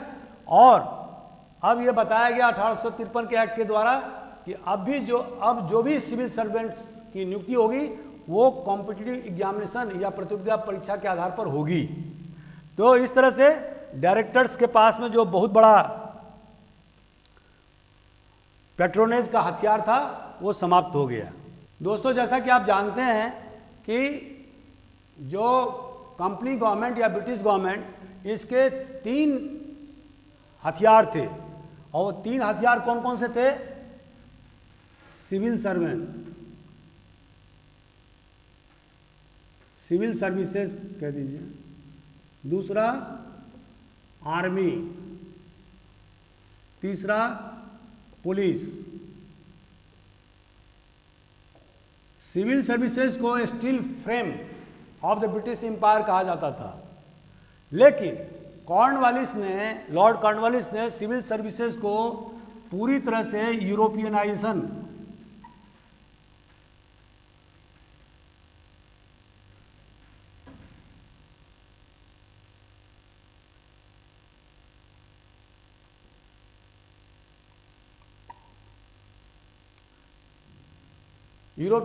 कर दिया था। इसमें हिंदुस्तान के लोगों की कोई भागीदारी नहीं थी, खास करके ऊंचे पदों पर। निचले पद पर मजबूरी बस उन्हें रखना पड़ता था क्योंकि उनके पास इतने स्टाफ नहीं होते थे। तो एक हिंदुस्तानी ज़्यादा से ज़्यादा उस ज़माने में डिप्टी कलेक्टर तक हो सकता था। बाकी जो पुलिस अधीक्षक या कलेक्टर या उससे ऊपर के जो अधिकारी थे, सारे के सारे अंग्रेज हुआ करते थे। उसका रीज़न ये था कि चूंकि जो ईस्ट इंडिया कंपनी था वो ब्रिटिश साम्राज्यवाद का एक अंग था और उसके तहत में वो धीरे धीरे अपनी सत्ता हिंदुस्तान के चारों तरफ फैला रहा था, एनेक्सेशन कर रहा था और हिंदुस्तान के विभिन्न सेक्टरों को लूट रहा था, एक्सप्लॉयटेशन कर रहा था और मदर कंट्री माने इंग्लैंड को भेज रहा था, जो कि उसका मकसद था। जैसे मैंने कहा कि बुकैनियरिंग कैपिटलिज्म। तो इसके तहत में इस एक्सप्लॉयटेशन को दुरुस्त करने के लिए या उसको अमली जामा पहनाने के लिए उन्हें 3 आर्म्स ऑफ द गवर्नमेंट चाहिए। और वो कौन थे 3? सिविल सर्विसेज, जिसमें कि उन्होंने हिंदुस्तानियों को बाहर रखा। आर्मी जैसा कि दोस्तों आप जानते हैं कि 1857 के रिवोल्ट के समय या फर्स्ट वार ऑफ इंडिपेंडेंस के समय अंग्रेजों की सेना 3,11,000 के लगभग थी जिसमें से 2,65,000 हिंदुस्तानी थे। लेकिन दुख की बात यह है कि ये 2,65,000 मतलब 25 से 10, 35 से 36, सिर्फ 36,000 यूरोपियन या अंग्रेज फौज थे। लेकिन दुख की बात यह है कि इसमें से कोई भी हिंदुस्तानी फौज का अधिकारी सूबेदार से ज्यादा रैंक तक नहीं जा सकता था। जितने भी आर्मी में ऊंचे पद थे या पुलिस में जो भी ऊंचे पद थे, जैसे सुप्रिंटेंडेंट ऑफ पुलिस का, उन्होंने लॉर्ड कॉर्नवालिस ने जिले में भी सुप्रिंटेंडेंट ऑफ पुलिस की स्थापना किया और जगह जगह थाने खोले। तो थाने में तो उन्होंने लोकल लोगों को, हिंदुस्तानियों को रखा, लेकिन जो पुलिस अधीक्षक था, एसपी या आरआई, जो रिजर्व इंस्पेक्टर होता है, जिसके पास में लाइन में गोला बारूद हथियार होते हैं, उसको, इन दोनों को उन्होंने अंग्रेज को रखा। हिंदुस्तानी के हाथ में ये पावर नहीं दिया गया। और इसके अलावा जो सिविल सर्विसेज था, उसमें भी उन्होंने किसी प्रकार से हिंदुस्तानियों को नहीं घुसने दिया। तो इस तरह से लगभग 1920 के बाद से जो मॉरलम मिंटो रिफॉर्म हुआ, जिसके बारे में हम आगे की वीडियो में बताएंगे, तो 1920 से हिंदुस्तानियों को के ढर्रा अपनाए। और इस ढर्रे में ये 3 जो आर्म्स ऑफ द गवर्नमेंट थे वो सबसे शक्तिशाली थे और इन्होंने ब्रिटिश साम्राज्यवाद को ज़्यादा मजबूत करने में पूरी तरह से सहायता किया और इसी कारण से अंग्रेज हिंदुस्तान में 200 वर्षों तक राज कर पाए। दोस्तों, 1813 ईस्वी तक अंग्रेजों का जो पॉलिसी था वो था नॉन इंटरफेरेंस।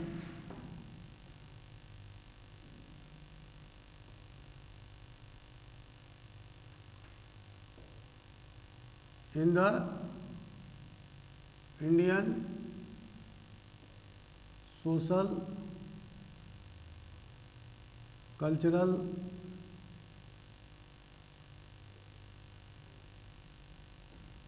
सिस्टम।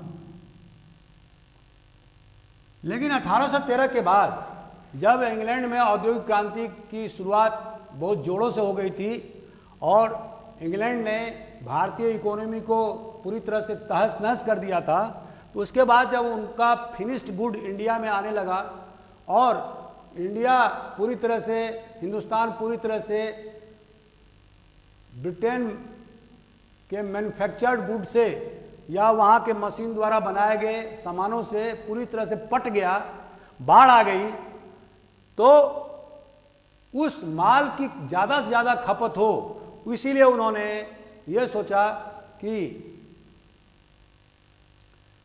हिंदुस्तानी समाज को भी वेस्टर्नाइज किया जाए।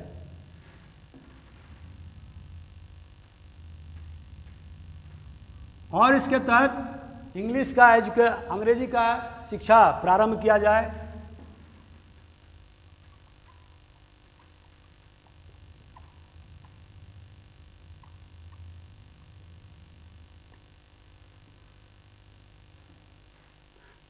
जो मिशनरीज थी उनको भी 1813 के बाद उनको हिंदुस्तान में आने की इजाज़त दी गई और यह समझा गया कि उनके द्वारा हिंदुस्तान के लोगों को वेस्टर्नाइज किया जाएगा, क्रिश्चियनाइज किया जाएगा और इससे हिंदुस्तानियों में एक नया आउटलुक या दृष्टिकोण पैदा होगा।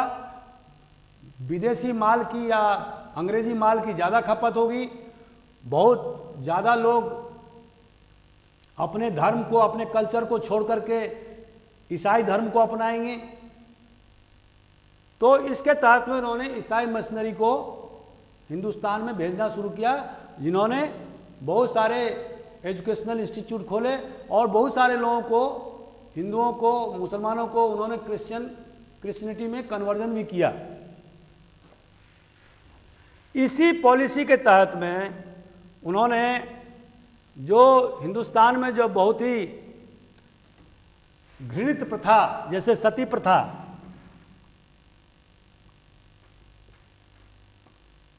या विधवा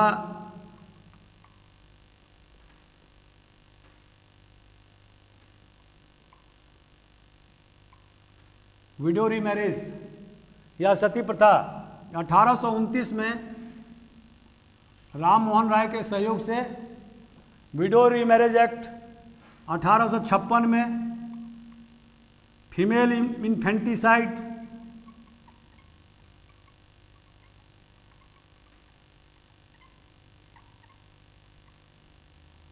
या चाइल्ड मैरिज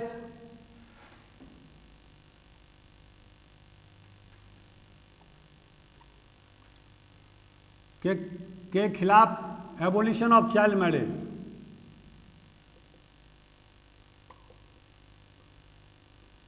कानून पास किया। एबोलिशन ऑफ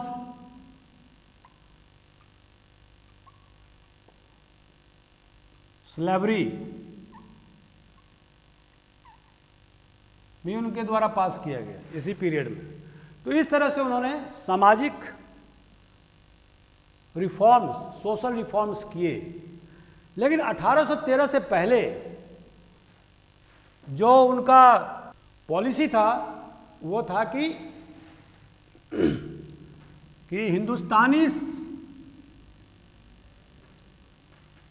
हिंदुस्तानी सभ्यता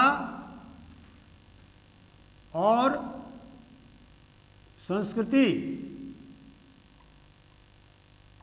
मतलब इंडियन सिविलाइजेशन एंड कल्चर, उस पर कोई इंटरफेयर नहीं किया जाए। इसीलिए आप देखते हैं कि शुरुआती दौर में जो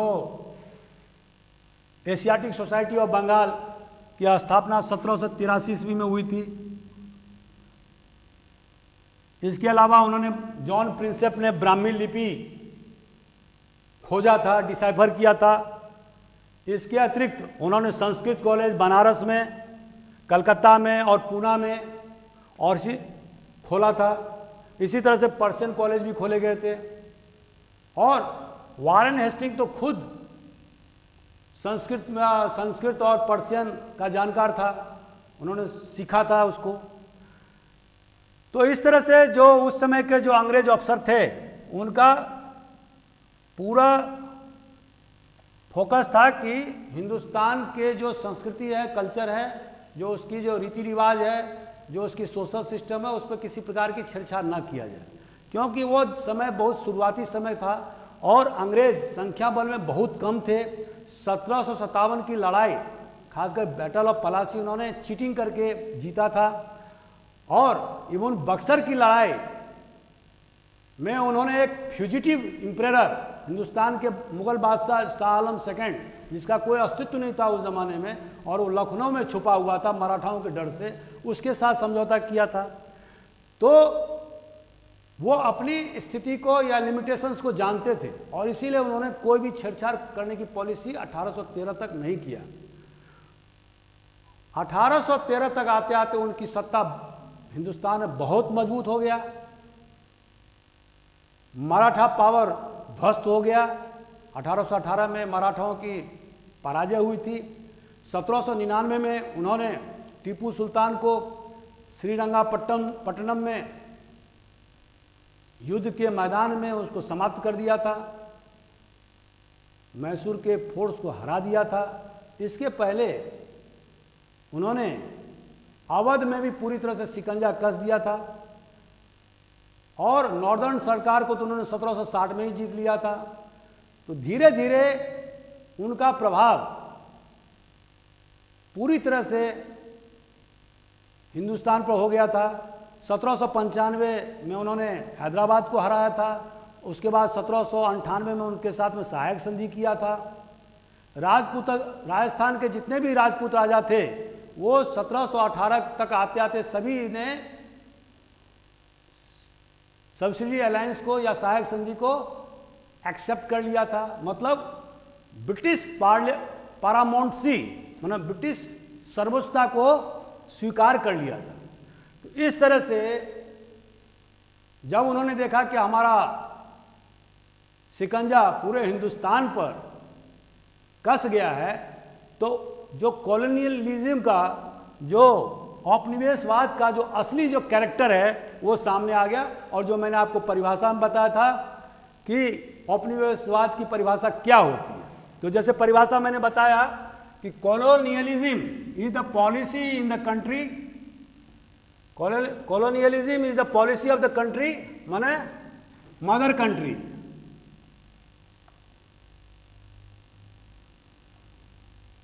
या Metropole. Colonialism is the policy of the mother country seeking to extend or retain its authority over other people or territories, generally with the aim of economic dominance. The colonizers may impose their religion, economics, and other cultural practices on indigenous people.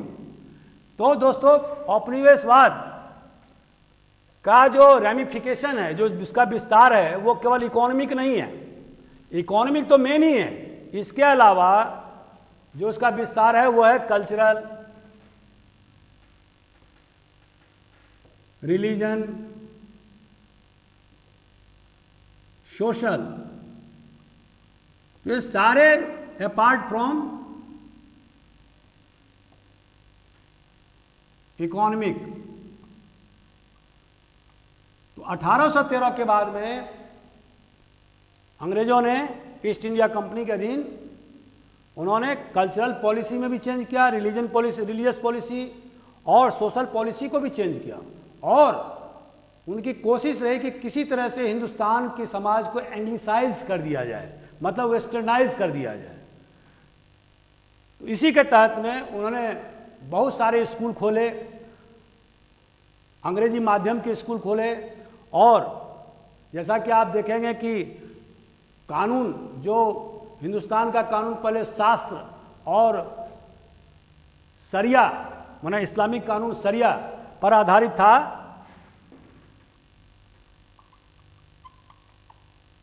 And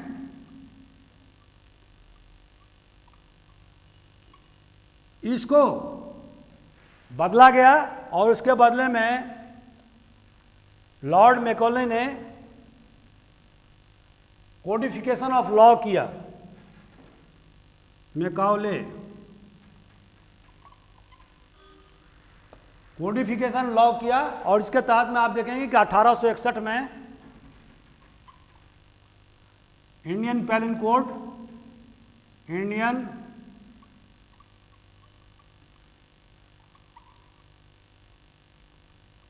code बनाए गए जो आज तक चल रहा है। उसी तरह से सीआरपीसी बनाए गए, क्रिमिनल प्रोसीजर ऑफ लॉ बनाए गए, एविडेंस एक्ट बनाया गया 1872 में। इसके बारे में हम अगले वीडियो में बताएंगे। अभी इतना काफ़ी है कि उन्होंने कोडिफिकेशन ऑफ लॉ किया ताकि जो कानून जो हिंदू शास्त्रों और इस्लामिक लॉज पर आधारित था उसको उन्होंने टोटली एंग्लिसाइज किया, वेस्टर्नाइज किया।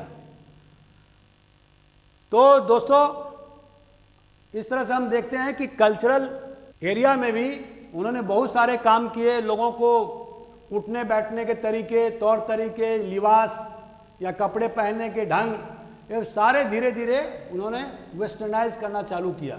खास करके जो ऑफिस में जो हिंदुस्तानी कर्मचारी जाते थे काम करने के लिए, उनको एक स्पेसिफिक ड्रेस कोड दिया जाता था जो कि यूरोपियनाइज होता था। तो इस तरह से धीरे धीरे उन्होंने कल्चर में, सोशल में, क्षेत्र में उन्होंने पेनिट्रेट करना शुरू किया। और इसके तहत में रिलीजन के क्षेत्र में उन्होंने पादरियों को उतारा। जिन पादरियों ने, इन ईसाई क्रिश्चियन मिशनरीज ने विभिन्न जगहों पर स्कूल कॉलेज खोले और बहुत सारे गरीब आदिवासियों को उन्होंने क्रिश्चियनिटी में कन्वर्ट किया। जैसे कि आप देखते हैं कि पूरा नॉर्थ ईस्टर्न इलाका क्रिश्चियनाइज हो गया। नॉर्थ ईस्टर्न, जिसमें कि मेघालय, आसाम, त्रिपुरा, मिजोरम, मणिपुर, सिक्किम, ये वाला एरिया आता है। उन एरिया में या नागालैंड, इसमें अधिकांश पॉपुलेशन क्रिश्चियनाइज कर दिया गया।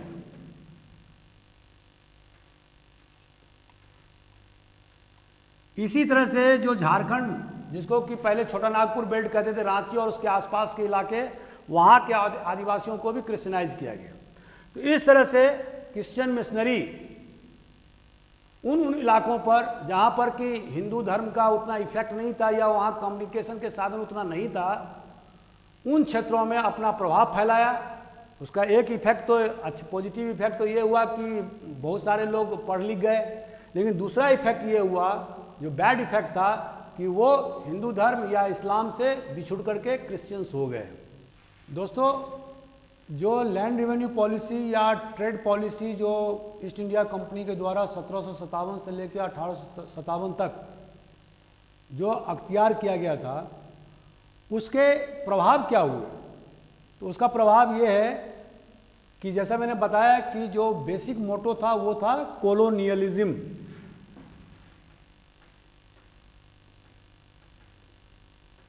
और चूंकि कोलोनियलिज्म या उपनिवेशवाद का जो बेसिक मोटो है वो है कॉलोनी का एक्सप्लॉयटेशन करना, आर्थिक exploitation, social, cultural, religious exploitation करके अपनी आइडियोलॉजी को कॉलोनीज पर थोपना। ये मदर कंट्री का, जैसे इस परिप्रेक्ष्य में इंग्लैंड का या ब्रिटेन का मेन मकसद था कि हिंदुस्तान को अधिक से अधिक शोषण किया जाए, और इसके लिए उन्होंने विभिन्न प्रकार के उपाय किए। और जो इंडस्ट्रियल रिवॉल्यूशन जो इंग्लैंड में जो शुरू हुआ, उसमें सबसे ज़्यादा भागीदारी हिंदुस्तानी वेल्थ या धन की थी, जो यहाँ से अंग्रेज़ों ने ट्रेड पॉलिसी के माध्यम से या रेवेन्यू पॉलिसी के माध्यम से इंग्लैंड भेजा।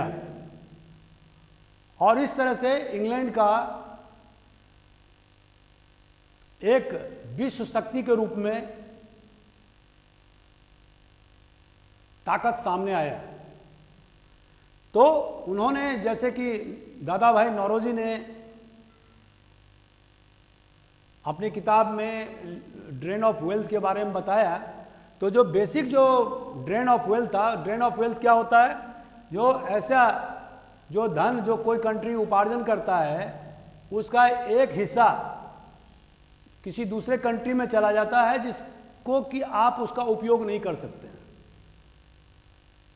तो इस हमारे देश के परिप्रेक्ष्य में, जैसे पहले मुगलों का शासन था या सल्तनत काल में मुसलमानों का शासन था या उसके पहले हिंदुओं का शासन था, तो वो जो भी खर्च करते थे वो हिंदुस्तान में करते थे।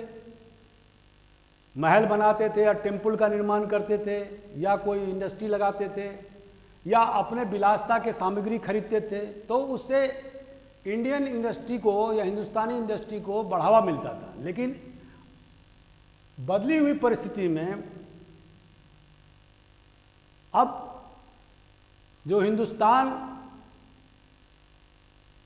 इंग्लैंड के बहुत सारे कामों को या ईस्ट इंडिया के बहुत सारे कामों को पूरा करता था। जैसे कि जो इंडिया ऑफिस था, उसमें उसके जो भी खर्चे आते थे वो लंदन में जो इंडिया ऑफिस था, जो जैसे मैंने आपको बोर्ड ऑफ कंट्रोल वगैरह बताया था, क्योंकि सारे खर्चे इंडियन एक्सचेकर पर आते थे, बाहर पड़ता था। इसके अलावा रेमिटेंसेस, जो अंग्रेज यहाँ पर काम करने के लिए आते थे, चाहे वो सिविल सर्वेंट हो या आर्मी के हों या ट्रेडर हों, तो सभी पैसा कमा करके सैलरी या पेंशन ये सारे इंग्लैंड ले जाते थे। तो विभिन्न प्रकार के रेमिटेंसेस जो है ना इंग्लैंड में जाते थे। तीसरा, जो ईस्ट इंडिया कंपनी जो वार करता था, जैसे कि उन्होंने बर्मा में वार किया, पंजाब में युद्ध किया, 1849 में उन्होंने पंजाब का एनेक्सेशन किया था।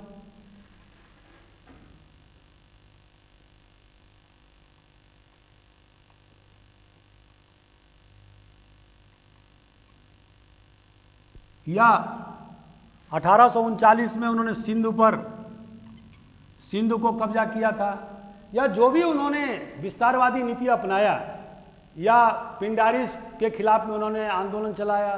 पठान लोग काफ़ी उग्र हो गए थे और सरकारी खजाने को लूटते थे, तो उनको नियंत्रित करने का काम, तो जितने भी ये काम होते थे, एनेक्सेशन पॉलिसी, या नेपाल से उन्होंने युद्ध किया और 1816 में उन्होंने नेपाल को ट्रीटी ऑफ सुगोली के द्वारा आज की तारीख का उत्तराखंड का जो कुमाऊं और गढ़वाल का इलाका है और शीश सतलज का इलाका है, उनको छोड़ने के लिए बाध्य किया था।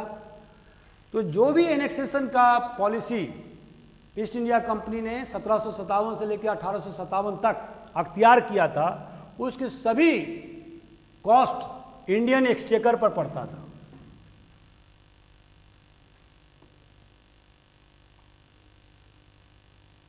और जैसे कि अभी मैंने आपको बताया था कि जो लैंड रेवेन्यू से जो पैसा मिलता था अंग्रेजों को परमानेंट सेटलमेंट या रैयतवारी सिस्टम से, खास करके बंगाल के बुनकरों को तहस नहस करने के लिए, उनकी आर्थिक स्थिति को कमज़ोर करने के लिए, तो उन्होंने जो रेवेन्यू कलेक्शन किया उसको वो एक्सपोर्ट करने के लिए उस पैसे का उपयोग करते थे। तो इस तरह से उन्होंने हिंदुस्तान से काफ़ी पैसा इंग्लैंड भेजा। इतना ही नहीं, जब उन्होंने रेलवे का विकास यहाँ किया तो ब्रिटिश कैपिटल के अधीन इसका विकास हुआ। जैसा कि आप जानते हैं कि 1853 में लॉर्ड डलहौजी के समय में बॉम्बे से आज की तारीख का मुंबई टू थाने, और इसी तरह से इसी पीरियड में पोस्ट एंड टेलीग्राफ डिपार्टमेंट की स्थापना लॉर्ड डलहौजी ने किया था। बहुत सारे बैंकों की स्थापना, इंश्योरेंस कंपनी की स्थापना यहाँ हुई थी। तो इन सब जो इंडस्ट्रीज जो बैठाए गए थे उसमें हिंदुस्तानी पैसा था जिसका उपयोग अंग्रेजों ने किया। और जैसे कि रेलवे के विकास में जो धन लगाए गए थे उसमें उन्होंने मिनिमम गारंटी प्रोग्राम रखा। इसका मतलब यह हुआ कि भले ही रेलवे के रेलवे लाइन डालने में या रेल चलाने में सरकार को नुकसान हो, लेकिन मिनिमम गारंटी प्रोग्राम के द्वारा जिन पूंजीपतियों ने पूंजी लगाई थी उनको उतना पैसा दिया जाता था, भले ही कंपनी घाटे में या रेलवे घाटे में क्यों नहीं चल रही हो। तो इस तरह से उन्होंने drain of wealth from India to England की पॉलिसी अख्तियार किया। और एक इतिहासकार का कहना है कि 1757 से लेकर 1947 तक अमेरिकन इतिहासकार की 44 ट्रिलियन रुपीस में डॉलर, इतना धन जो है अंग्रेजों ने यहां से लूट करके ले गया था। आज की तारीख में अगर देखेंगे तो इंग्लैंड की जो जीडीपी है वो 2.5 ट्रिलियन है। इस तरह से लगभग अपने वर्तमान के जीडीपी से लगभग 20 गुना ज़्यादा, 20 साल का जो जीडीपी होगा उतना अंग्रेजों ने हिंदुस्तान से धन यहाँ से लेकर के इंग्लैंड ले गए थे, और जिसके कारण से हिंदुस्तान खोखला हो गया। जो हिंदुस्तान 1700 ईस्वी में वर्ल्ड का 1/4 भाग जीडीपी पैदा करता था, मतलब 24% ऑफ द जीडीपी।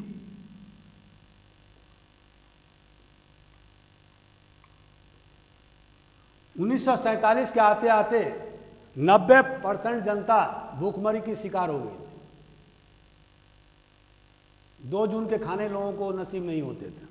तो इस तरह से उन्होंने हिंदुस्तान की आर्थिक स्थिति को पूरी तरह से तहस नहस कर डाला। तो दोस्तों, सबसे पहला जो इसका इफेक्ट है वो ये है पॉवर्टी ऑफ पीजांट्स, किसानों की दयनीय स्थिति। पहला पॉवर्टी ऑफ पीजांट्स। इतने ज़्यादा लैंड रेवेन्यू अंग्रेजों के द्वारा मांगे गए कि किसानों की आर्थिक स्थिति चरमरा गई। और ख़ास करके जो परमानेंट सेटलमेंट के दौरान जो जमींदारों को उनको लैंड ऑनर बना दिया गया था और किसान को टेनेंट्स बना दिया गया। तो इस स्थिति में किसान ज़मीन बेच सकते थे, खरीद सकते थे, लेकिन अगर एरियर हो जाता था तो फिर ज़मींदार उनको प्रेशराइज करता था कि आप जो है ना ज़मीन बेच करके हमें पैसा दो। तो इस स्थिति में धीरे धीरे किसानों के हाथ से बहुत सारी ज़मीन निकल गई। और जो जैसा कि मैंने अभी बताया कि बहुत सारे जो सरकारी अधिकारी थे, मर्चेंट्स थे, उनने रूरल एरियाज में या शहरों में ज़मीन खरीदा और किसानों की आर्थिक स्थिति खराब हो गई, क्योंकि 75% किसान इस हालत में नहीं थे कि वो 2 जून की रोटी कमा सकें या आर्थिक आय उत्पन्न कर सकें। तो इसीलिए आप देखते हैं कि 1770 से जो लगातार जो अकाल होना शुरू हुआ बंगाल में, वो 1943 तक चला। और 1943 में तो पूरा जो फिल्म इंडस्ट्री ही पूरी तरह से बर्बाद हो गई थी कलकत्ता में, और सारे कलाकार भाग करके बॉम्बे चले गए थे। तो इस तरह से जो प्रांत, ये भी समझना पड़ेगा कि जो प्रांत, जो सूबा मुगल साम्राज्य के समय में सबसे ज़्यादा रेवेन्यू जनरेट करता था मुगलों के लिए, वो सूबा बिहार और उड़ीसा, ये पूरी तरह से एक निर्धन इलाके में परिवर्तित हो गया और वहाँ की किसानों की स्थिति बहुत ही दयनीय हो गई। दूसरा जो उसका इफेक्ट था,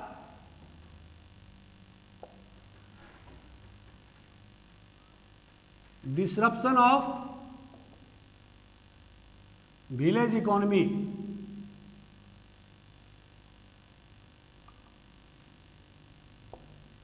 (1840) के दशक में चार्ल्स मेटकाफ ने कहा था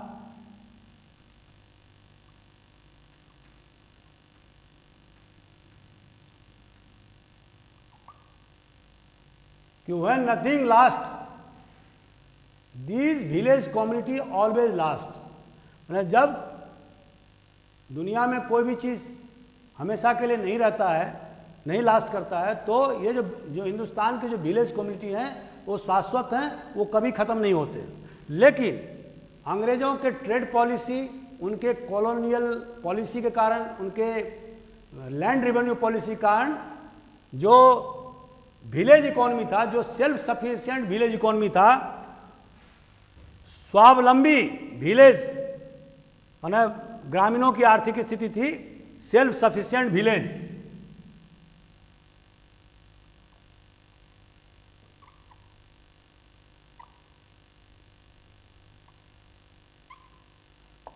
ये सेल्फ सफिशिएंट विलेज का स्ट्रक्चर खत्म हो गया। वो क्यों हुआ? क्योंकि कॉटन इंडस्ट्री बर्बाद हो गया।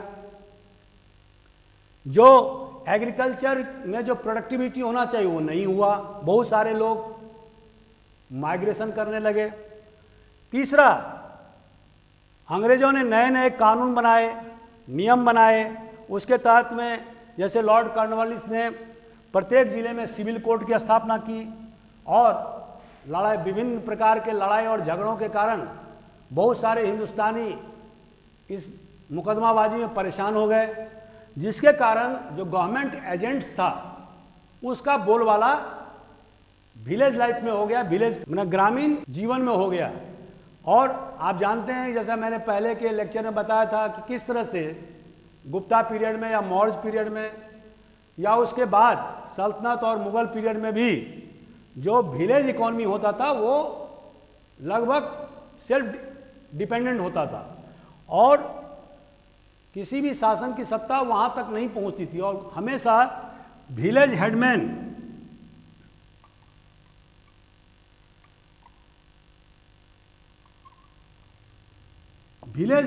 जो है, ग्रामिका या मुखिया या सरपंच, ये ही सबसे ज़्यादा पावरफुल पदाधिकारी होते थे और इन्हीं के नेतृत्व में गांव की सुरक्षा व्यवस्था, इरिगेशन व्यवस्था, एजुकेशन की व्यवस्था, ये सारी व्यवस्था तय होता था।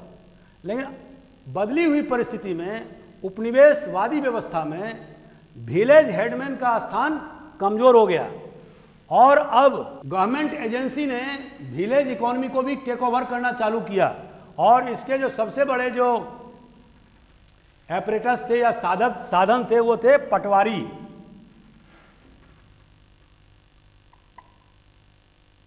या कानून गो या गवर्नमेंट ऑफिशियल्स।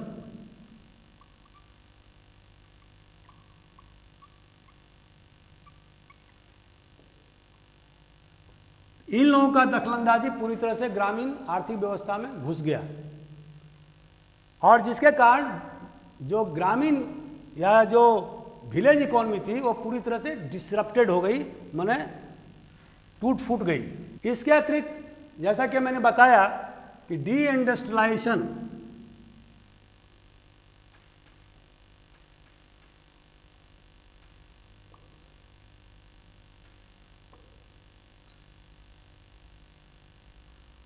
ऑफ इंडिया, इसका मतलब ये हुआ कि पहले के ज़माने में अंग्रेज़ों के आने से पहले हिंदुस्तान में आर्ट्स एंड क्राफ्ट का बहुत ज़्यादा बोलबाला होता था, कंपटीशन नहीं होता था, तो उसके अपग्रेडेशन पर ज़्यादा ध्यान नहीं दिया गया। बदली हुई परिस्थिति में जब इंग्लैंड से फिनिश्ड गुड या मैन्युफैक्चर गुड आने लगे और उन्होंने हिंदुस्तानी बाजार को पूरी तरह से पाट दिया, तो हिंदुस्तान में जो मैन्युफैक्चर गुड्स थे वो उससे कम्पीट नहीं कर सकते थे, नहीं कर पाते थे। तो जैसा कि यूरोपियन देश में हुआ कि जो पुराने सिस्टम से जो प्रोडक्शन होता था, पुराने मशीन से जो प्रोडक्शन होता था, तो उसके ख़त्म होने के बाद में नए नए मशीन के आविष्कार हुए, उससे मशीन मेड्स गुड्स बनने लगे। हिंदुस्तान में ऐसा कुछ नहीं हुआ। जो हिंदुस्तान का जो इस्टेब्लिश्ड जो इंडस्ट्रीज था वो तो तहस नहस हो गया, लेकिन उसके बदले में नए इंडस्ट्रीज नहीं बनाए गए और न ही अंग्रेज़ों ने इस पर कोई ध्यान दिया। इसका परिणाम ये हुआ कि जगह जगह जो कल कारखाने, जैसे कि आप जानते हैं मुग़ल पीरियड में या सल्तनत पीरियड में, जैसे कि मैंने मुग़ल पीरियड में एक पदाधिकारी का नाम बोला था, मीर समा। अब ये मीर समा जो है वो रॉयल हाउस होल्ड का तो इंचार्ज होता ही था,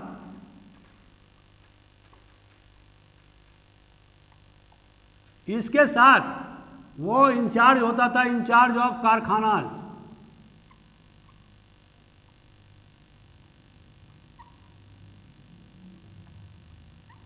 या फैक्ट्रीज।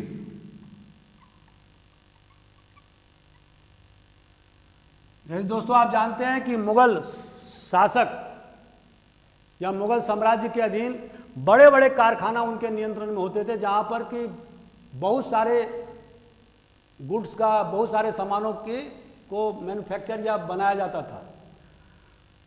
तो अब बदली हुई परिस्थिति में सारे कल कारखाने जो हिंदुस्तानी कल कारखाने थे वो ख़त्म हो गए और उसके बदले में नए कल कारखाने नहीं बन पाए।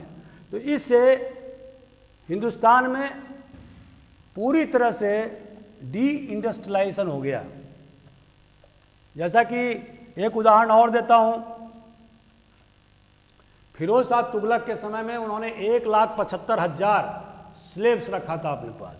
इन स्लेवों को उन्होंने विभिन्न कारखानों में प्रोडक्टिव वर्क के लिए लगाया था। तो हम देखते हैं कि अंग्रेजों के आने के पहले बहुत सारे कल कारखाने शासन के द्वारा और प्राइवेट व्यक्तियों के द्वारा लगाए गए थे, लेकिन अब पूरी तरह से इसका प्रभाव क्या हुआ? इसका प्रभाव यह हुआ था कि too much pressure on land, बहुत सारे लोग बेरोजगार हो गए, और चूंकि उस पीरियड में शांति व्यवस्था भी अंग्रेजों के द्वारा बना दी गई थी, ज़्यादा वार नहीं होते थे, तो चूंकि पॉपुलेशन ग्रोथ बहुत ज़्यादा होने लगा, क्योंकि अब वार में या बैटल में किसी प्रकार की जनहानि नहीं हो रहा था। कानून व्यवस्था को भी उन्होंने दुरुस्त किया, जैसे मैंने बताया पिंडारी को उन्होंने समाप्त किया, पठानों के विद्रोह को उन्होंने बंद किया। तो इस तरह से जो अंग्रेजी साम्राज्य में ईस्ट इंडिया कंपनी के क्षेत्राधिकार के आने वाले टेरिटरीज में कुल मिलाकर के लॉ एंड ऑर्डर की स्थिति काफ़ी अच्छी हो गई और इससे पॉपुलेशन ग्रोथ हुआ। लेकिन इस पॉपुलेशन ग्रोथ को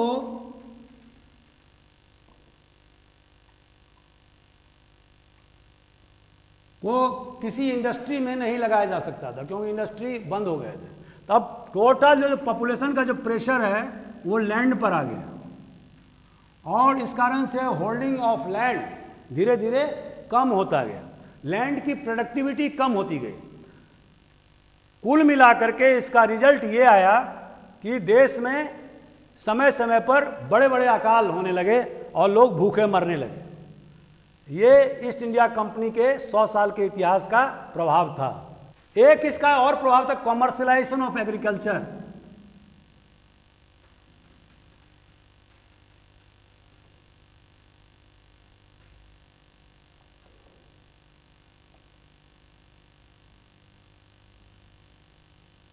दोस्तों, जैसा कि आप जानते हैं कि हाई रेवेन्यू टैक्स के कारण किसानों को, जमींदारों को,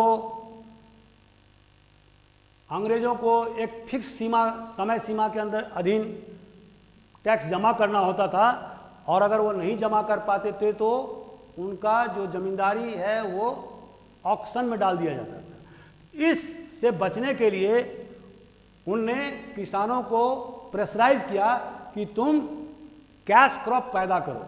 तो कैश क्रॉप के लिए जैसे कि इंडिगो,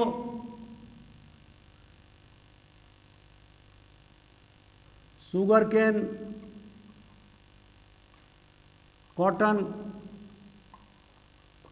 टी, ये सभी जो कैश क्रॉप हैं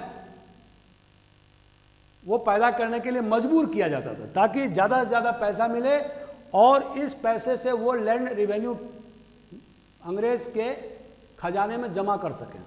इसका दुष्परिणाम ये हुआ कि जो फूड ग्रेन्स, जो अनाज है जो हम खाते हैं, शॉर्टेज ऑफ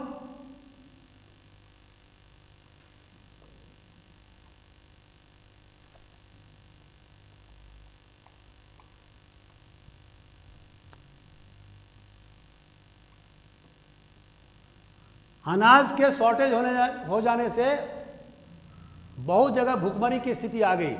दूसरा इसका एक नुकसान और हुआ कि कैश क्रॉप को तो मिडिलमैन, जो मिडिलमैन है, जो बिचौलिया है, उनका बोलबाला हो गया, क्योंकि जब वो कैश क्रॉप को बेचने जाते थे तो कोई इस प्रकार की मंडी की व्यवस्था नहीं होती थी, तो बिचौलियों की, मिडिलमैन की चांदी हो गई और वो सस्ते दामों पर कैश क्रॉप को खरीदते थे और महंगे दामों पर वो फूड ग्रेन्स को या अनाज को बेचते थे।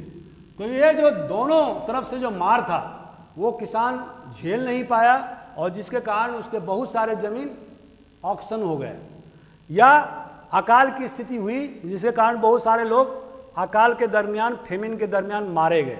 और जैसा कि मैंने आपको अभी बताया था कि 1770 में के अकाल में बंगाल की लगभग 1/3 आबादी, लगभग 1 करोड़ लोग फेमिन के शिकार में, अकाल के शिकार हो गए, तो मारे गए थे। एक जो और इम्पोर्टेंट जो लास्ट है वो है change in the pattern of trade.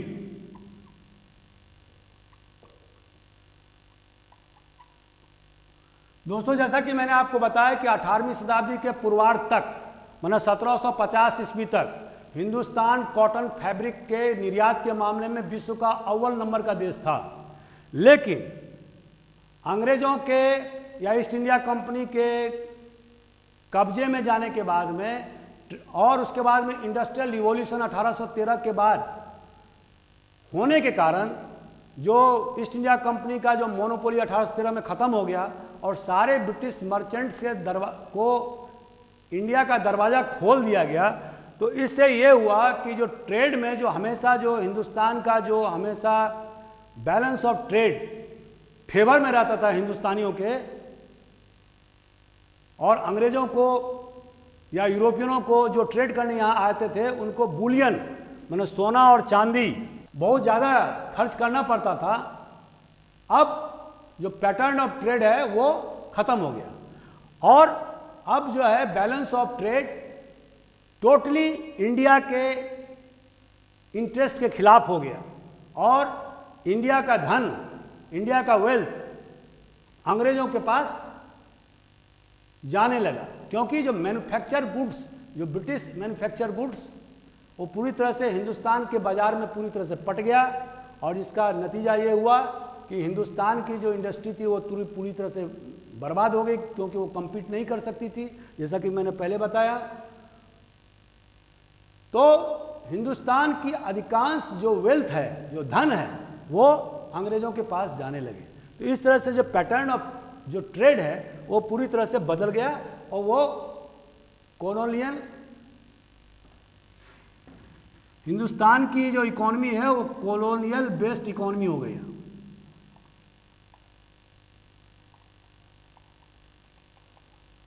मतलब मदर कंट्री ब्रिटेन के डिपेंडेंट इंडिया की कॉलोनी हो गई। इसका ये एक्सप्लेनेशन है। जो लास्ट में जो इसका इफेक्ट हुआ था कि राइज ऑफ मिडिल क्लास।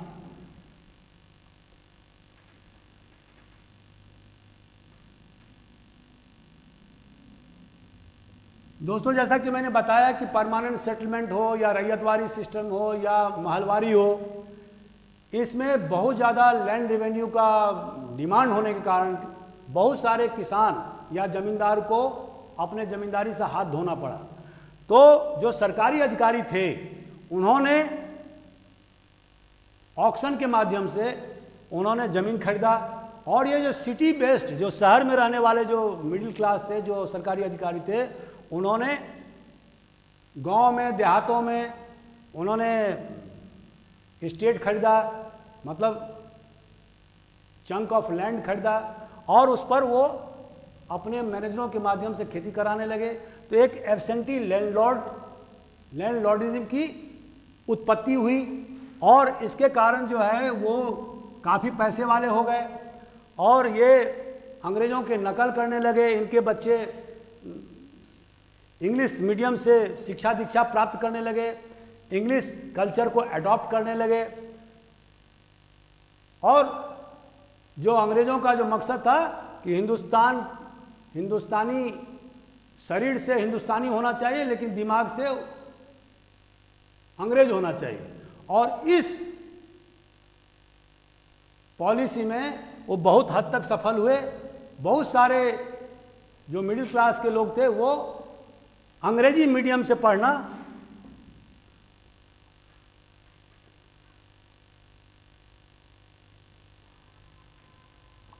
अंग्रेजी माध्यम से पढ़ने पर जोर दिया और ख़ास करके बंगाल में मिडिल क्लास की एक ताकतवर मिडिल क्लास का उदय हुआ, जो अपने पहनावा में, अपने आचरण में, अपने सोचने और विचारने में अंग्रेज़ों के ज़्यादा नज़दीक था। तो इसका एक दूरगामी इफेक्ट हुआ और इफेक्ट ये हुआ कि धीरे धीरे आप देखेंगे कि 1850 के बाद, खास करके 1857 में जो फर्स्ट वार ऑफ इंडिपेंडेंस था, उसके बाद हिंदुस्तान में सोशल और रिलीजियस रेनेसां शुरू हुआ, जो हम कल बताएंगे। और यही लोग हिंदुस्तानी समाज का नेतृत्व पैदा करने वाले व्यक्ति या लीडर बने। तो ये इसका एक इफेक्ट था। तो दोस्तों, इस तरह से मैंने आज polity during East India Company from 1757 to 1858 के बारे में विस्तृत रूप से बताया। मुझे उम्मीद है कि आपको अच्छा लगेगा। अगर आपको अच्छा लगता है तो आप ज़रूर इस वीडियो को लाइक करें, सब्सक्राइब करें, शेयर करें, और अगर आपको कोई सजेशन देना हो तो आप निश्चित रूप से हमें सजेस्ट कर सकते हैं। हम आपके सजेशन को दूसरे वीडियो में रखेंगे और बेहतर वीडियो बनाने का प्रयास करेंगे। आप हमारे वीडियो को लाइक करें, जिससे हमारा हौसला अफजाई होगा। Thank you very much.